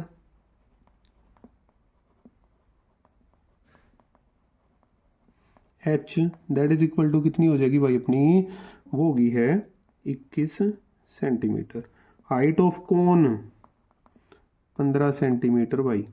अब सरफेस एरिया निकालना है यार, कोन के सरफेस एरिया में तो स्लैंट हाइट का काम है इसका, बटवा तो दे ना रखी, तो स्लैंट हाइट निकाल लो भाई।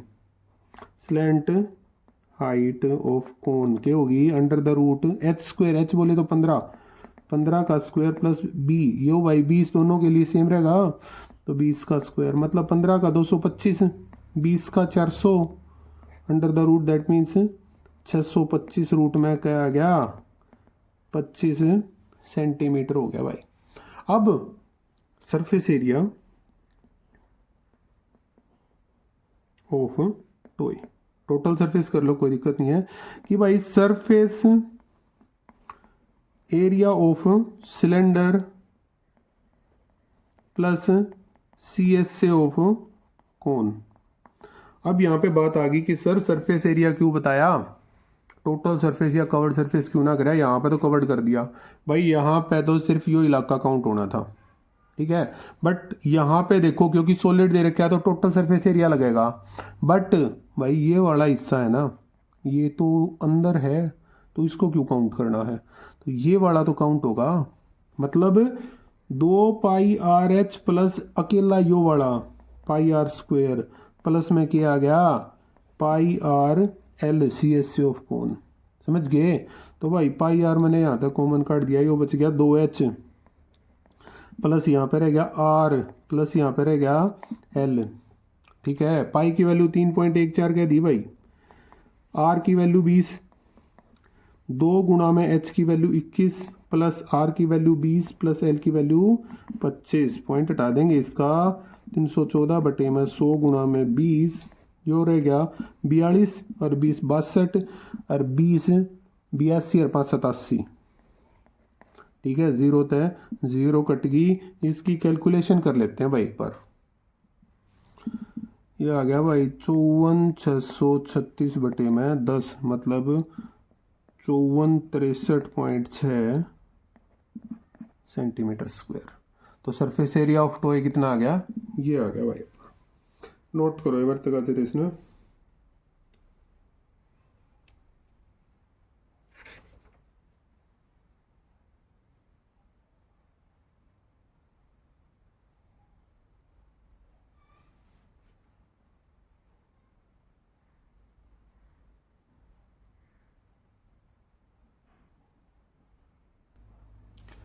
भाई 34 के और की ओर चलते हैं। A juice seller was serving his customer using glass as shown in the figure, the inner diameter of the glass was 5 centimetre but bottom of the glass had a hemispherical raised portion which reduces the capacity of the glass. देखो ये दे रखा है भाई, इसी के हिसाब से हमने अपना काम करके दिखाना है कि एक सिलेंड्रिकल वे है, ठीक है, ये वाला सिलेंड्रिकल हो गया, बट ये यहाँ से रेज कर रखा है भाई, ऐसे रेज हो रहा है, क्लियर है ना। तो इसी के हिसाब से हमने ये जो भी कुछ दे रखी है वो वैल्यूज रखनी है कि हाइट दे रखी है सिलेंडर की 10, ठीक है, और दूसरी चीज दे रखी है डायमीटर ऑफ, ये डायमीटर दे रखा है आपका 5 का सेंटीमीटर, तो रेडियस 5/2 हो जाएगी ना, क्लियर है। तो रेडियस 5/2 हो जाएगी, तो हमें इसकी अपेरेंट कैपेसिटी और एक्चुअल कैपेसिटी, अपेरेंट कैपेसिटी मतलब जो नॉर्मल है वो, तो भाई सबसे पहली बात है कि radius of glass to 5/2 centimetre, ठीक है। हाइट ऑफ सिलेंडर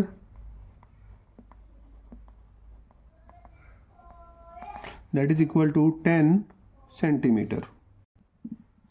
अभी उसके आगे हमें इसकी निकालनी है भाई अपेरेंट कैपेसिटी,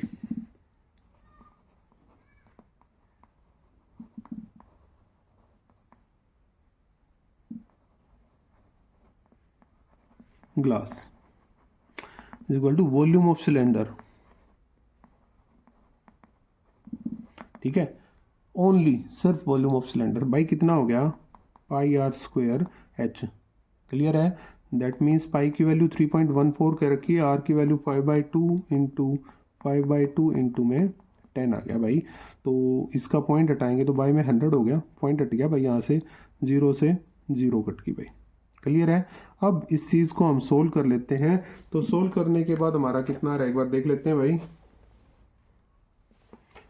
196.25 सेंटीमीटर क्यूब, ये आ गई भाई अपेरेंट कैपेसिटी ऑफ ग्लास। अब हमने निकालनी है क्या एक्चुअल कैपेसिटी। तो उसके लिए क्या भाई, ये हेमिस्फीयर का वॉल्यूम निकाल लेते हैं। Volume of hemisphere that is equal to कितना हो गया भाई, 2/3 पाई आर क्यूब, मतलब 2/3 इंटू 3.14 इंटू आर की वैल्यू 5/2 इंटू 5/2 इंटू 5/2। 2 से 2 को कट करो, बाकी को कंप्लीट को सोल्व करना है भाई। ठीक है, कंप्लीट को सोल्व करने के बाद अपना कितना लग रहा है, तो ये आएगा 32.7 सेंटीमीटर क्यूब। तो एक्चुअल कैपेसिटी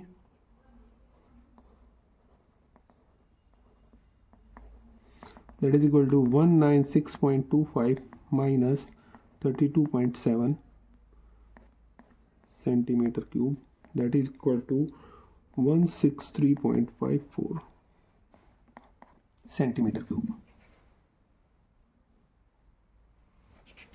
नोट करो, इंपॉर्टेंट सम है भाई ये।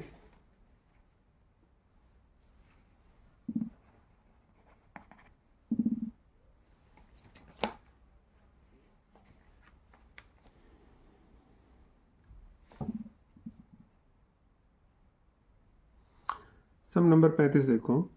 A survey conducted of 20 household in a locality of a group of students, ये दे रखी है भाई, और नंबर ऑफ फैमिलीज दे रखी है। तो इसका मोड निकाल के दिखाना है भाई। ठीक है, एक बार इसको डाटा को उतार लेते हैं। तो फैमिली साइज दे रखा है 1 से 3, 3 से 5, 5 से 7, 7 से 9 और 9 से 11। और नंबर ऑफ फैमिली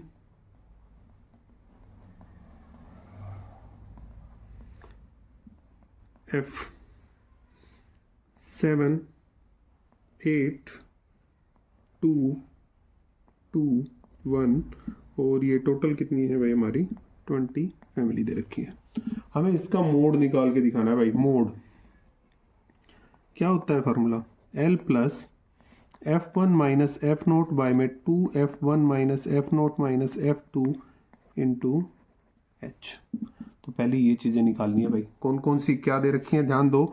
जो सबसे बड़ा है वो हमारा क्या हो जाएगा, F1। F1 की वैल्यू 8, F0 इससे जस्ट ऊपर वाला F0, F2 की वैल्यू उसके जस्ट नीचे वाला F2, L की वैल्यू L इसके सामने वाली लोअर लिमिट 3, और H by size class size कितना है 2। तो मोड कितना आ गया, L की वैल्यू रखी भाई 3 प्लस F1 बोले तो 8 माइनस एफ नोट 7 बाय में 2 गुणा 8 माइनस 7 माइनस 2 इंटू में 2। सोल्व करें इसको, तो सोल्व करने पर आ गया 3 प्लस 1 हो गया 1 दूनी 2 बटे में 16, 16 माते 7 गए 9, 9 माते 2 गया 7। ठीक है, तो कितना आ जाएगा भाई, इसको सोल्व करेंगे तो 21 और 2 23, 23 बाय में 7, मतलब 7 से कर दिया 3, 2 0, 7 दूनी 14 और 7 8 56, समथिंग समथिंग इतना आ गया भाई। तो मोड कितना है 3.28।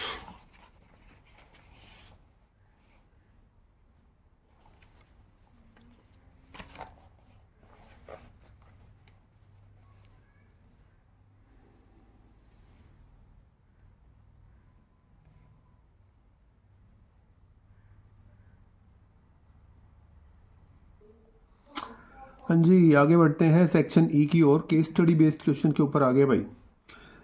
Singing bowls hemispherical in shape, भाई ये हेमिस्फीयर की शेप में दे रखी हैं।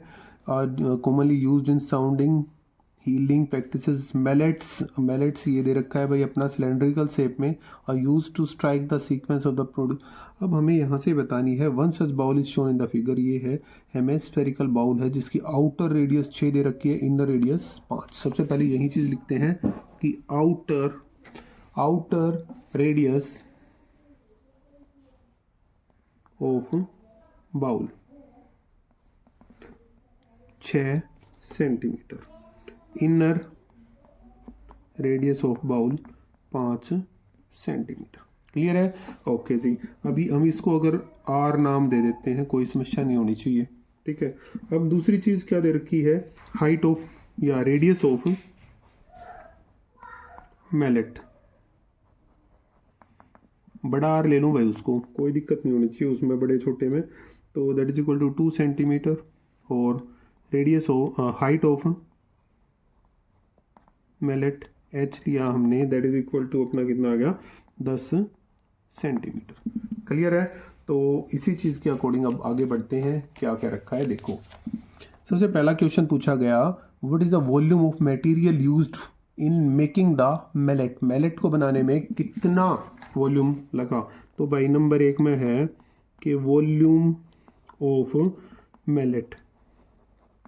अब वो सिलेंड्रिकल शेप में है तो भाई वॉल्यूम ऑफ सिलेंडर हो गया पाई आर स्क्वायर एच। मतलब पाई की वैल्यू कितनी होगी भाई, 3.14 क्या रखी है इसने, 3.14 इंटू आर की वैल्यू कितनी दे रखी है मैलेट के लिए, 2 गुणा में एच की वैल्यू दे रखी है 10। तो कितना आ गया, अगर मैं इसका पॉइंट हटाऊं तो भाई मैं 100, ये 10 हो गया, 628 दूनी 1256 बाय में 10, मतलब 125.6 सेंटीमीटर क्यूब। क्लियर है? तो ये पहले का आंसर आ गया भाई 125.6 सेंटीमीटर क्यूब। सेकेंड पे बढ़ते हैं। The bowl is polished from inside the inner surface area of bowl. Inner surface area of bowl है भाई, तो सेकंड में कहा inner surface area of bowl, that is equal to अंदर का सरफेस एरिया यार, मतलब 2 पाई आर स्क्वायर। क्लियर है? Total surface area. अब ये हेमिस्फेरिकल शेप में है बेटा, हेमिस्फेरिकल शेप में है तो inner surface area 2 pi are square हो गया, मतलब 2 इंटू 3.14 इंटू आर की वैल्यू इनर में है भाई 5। ठीक है, तो इसका पॉइंट हटा देंगे तो बाय में 100 आ गया। आगे बात समझ में? तो कितना हो गया भाई ये, इसको अगर मैं ये पॉइंट हट गया यहाँ से तो 5 से कट गया 20 पे, 5 से कट गया 4 पे, 5 से 2 से कट गया 2 पे, तो ये आ गया भाई 157 सेंटीमीटर स्क्वायर।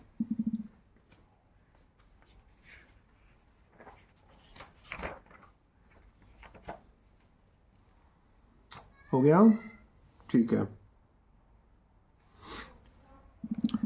नेक्स्ट इसने कहा find the volume of metal use to make the bowl. Bowl को बनाने के लिए कितना मेटल लगा। अब भाई यहाँ पे ध्यान देना है कि इसकी मोटाई वाला, मतलब ये मेटल का बताना है। तो नंबर 3 कर रहा हूं मैं यहाँ पे, वॉल्यूम ऑफ मटेरियल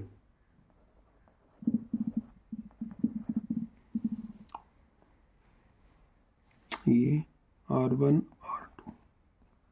ठीक है, मटेरियल यूज्ड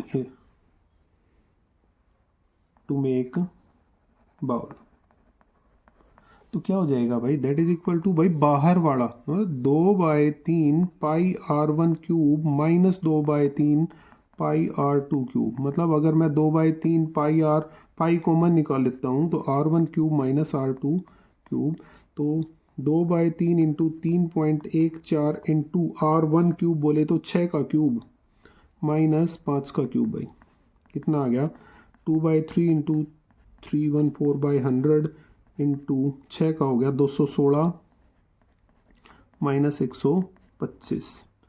सोल्व करके कितना आएगा भाई, इसको एक बार सोल्व कर लेते हैं। 190.49 सेंटीमीटर क्यूब। क्लियर हो गया? ठीक है भाई।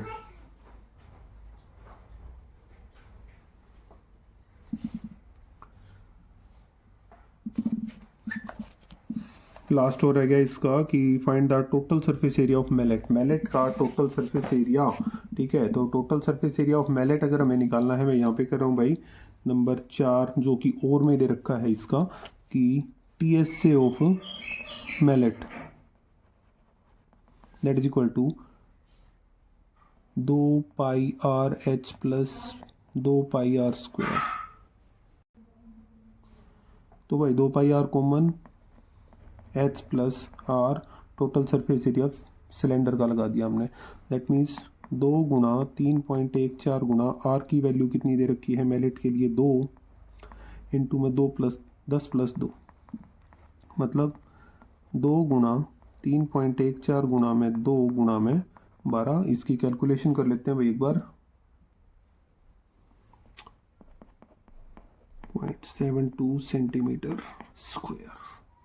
ठीक है, नोट करो।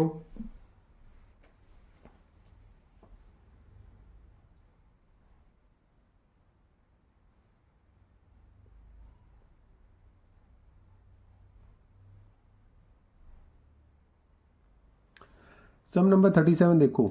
Sanjay did an activity on tangent straw to a circle of external point with 2 straws and nails for math project. अब ये फिगर दे रखी है भाई, इस तरीके की उसने कुछ एक्टिविटी करके दिखाई है। तो हमने एक्टिविटी के बेस पे बताना है कि find the number of tangents can drawn to a circle from external point. भाई देखो, यो एक एक्सटर्नल पॉइंट हो गया, तो इससे कितनी टेंजेंट खींची जा सकते हैं। नंबर 1 का आंसर आ गया भाई, ओनली 2, 2 टेंजेंट खींची जा सकते हैं भाई। उसने ये 2 स्ट्रोज को ऐसे ऐड करवाया है, ये इसका सेंटर हो गया, ए और बी हमने पॉइंट्स ऑफ कॉन्टेक्ट मान लिए।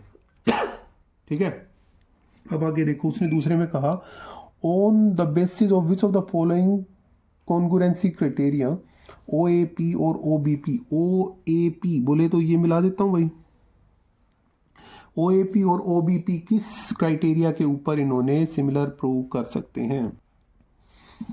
ध्यान दो भाई, OAP second from triangle OAP and OBP। ठीक है, OAP और OBP भाई, यो एंगल कितने का है कि एंगल A बराबर एंगल B कितने का, 90 डिग्री का। दूसरी चीज भाई, हाइपोटेनस सेम है, हाइपोटेनस के है OP, ये भाई OP is equal to OP, ये हो गया कॉमन। ठीक है, दूसरा और भी ले इसको हो गया, PA बराबर AB। अब मेन रोला तो ये हो गया भाई, तो रूल कौन सा लग गया, बाय RHS कॉन्ग्रुएंसी क्राइटेरिया कि triangle OAP is congruent to triangle OBP।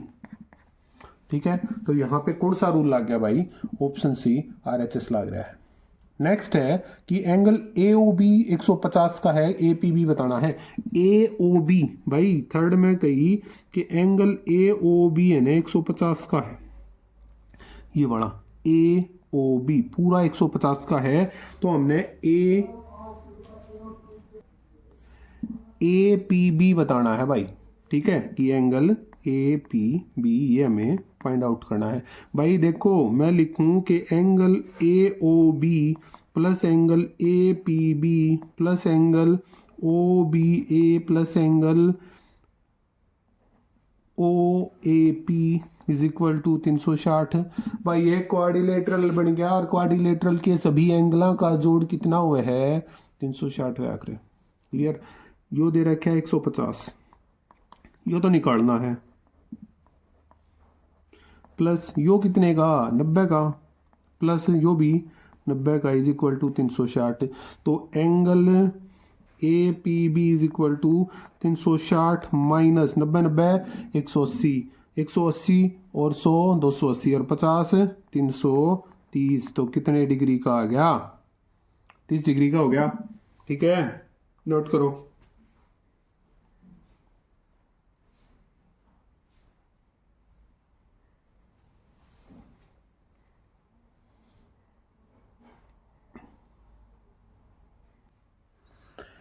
इसके बी पार्ट में देखो भाई, अगर APB 40 का है तो BAO एंगल निकालना है भाई, BAO ये वाला एंगल हमें निकालना है। तो इसके लिए भाई पहली बात तो ये मेरा होना चाहिए कि angle PAO is equal to 90 का, तो एंगल BAO बराबर angle PAO minus angle PAB,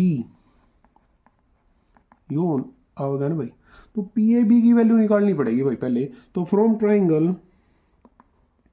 A P A B by angle P plus angle A plus angle B is equal to 180 degree. अब मैंने लिखा P की value 40 plus angle A is equal to 180। कारण के है भाई angle A बराबर angle B. कारण भाई फिर बता दूं, मैं यहाँ पे लिख दूं एंगल ए बराबर एंगल बी क्यों है कि पी ए बराबर पी बी दे रखा है, और जब इस टाइप का दे रखा हो तो इक्वल साइड्स में इक्वल एंगल। ठीक है, तो 40 उधर जाकर माइनस का हो गया, 2 times angle A is equal to 180 minus 40, 2 times angle A is equal to 140। Cut किया तो कितने का आ गया, अरे ये जो एंगल ए है ना वो ये तो है पी ए बी, तो एंगल बी ए ओ बराबर 90 माइनस 70 क्या कहा गया 20 डिग्री का।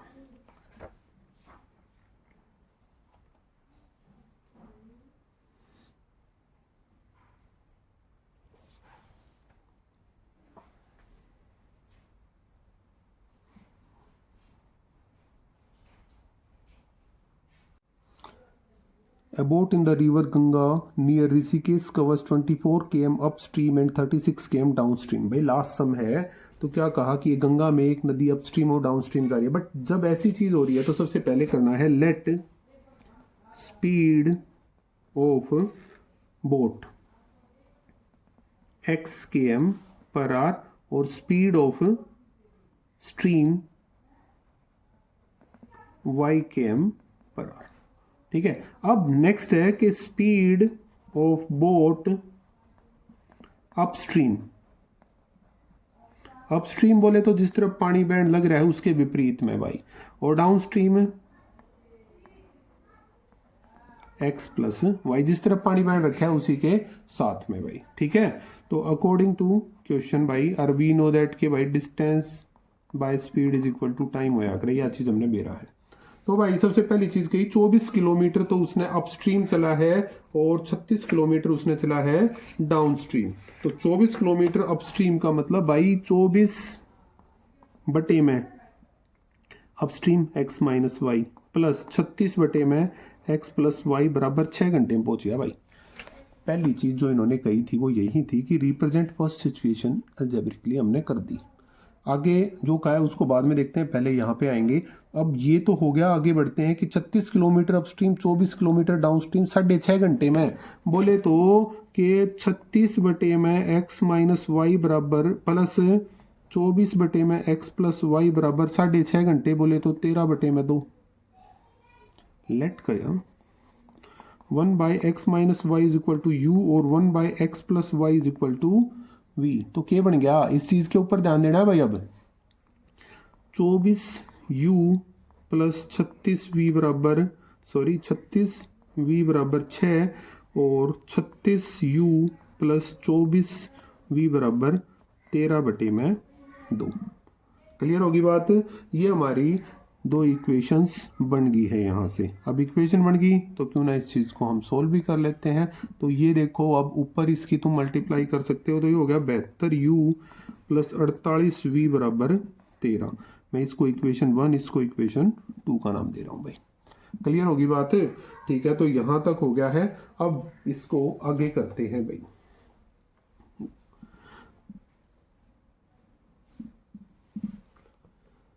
तो सबसे पहले क्या करना है, तो भाई हम इक्वेशन को सोल्व कर लेते हैं।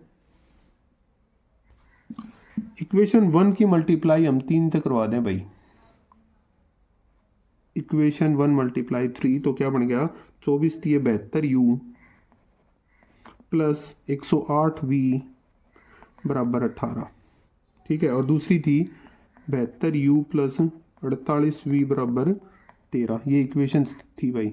एलिमिनेशन लगा दें तो यो कट गया, यो कितना रह गया भाई 60v बराबर 5। तो v बराबर कितना आ गया 5 बटे में 60, 5 1 बटे में 12 आ गया भाई। v की वैल्यू कितनी आ गई 1/12। अब नेक्स्ट में उसने u की वैल्यू क्या निकालने क्या रखी है, तो वो निकाल लेते हैं। पुट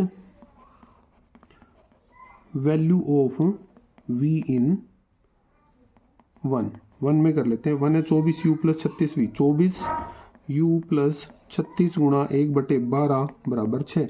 12 तक कट गया 3 पे, तो 24u बराबर 6 माइनस 3, 24u बराबर 3, u बराबर 3/24, 1/8 आ गया भाई।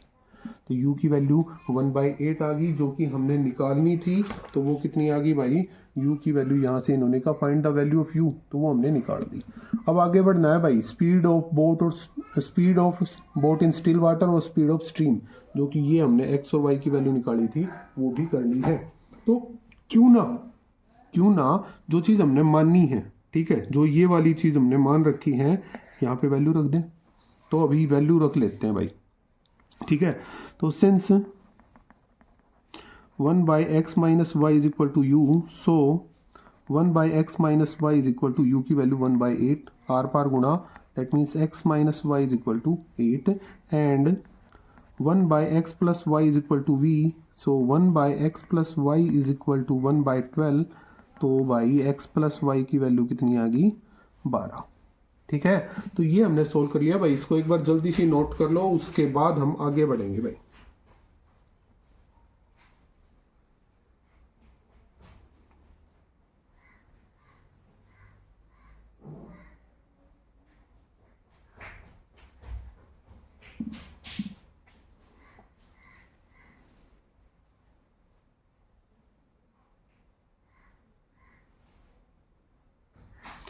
तो इक्वेशन आई थी भाई x माइनस वाई बराबर 8, x प्लस वाई बराबर 12। सोल्व कर लेते हैं, ये कट गया, 2x बराबर 20, तो x की वैल्यू कितनी आ गई भाई, 20/2 मतलब 10, x is equal to 10।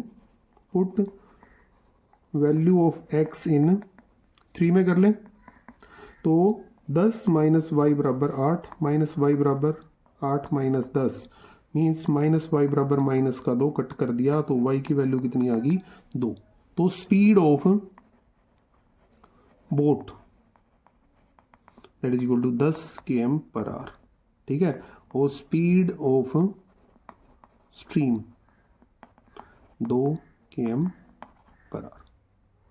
Clear होगी बात, सम कंप्लीट, पेपर कंप्लीट, समझ में आ गया होगा भाई शायद सबको। अभी फिर भी कोई दिक्कत रहती है तो प्लीज़ कमेंट करके ज़रूर बता दो।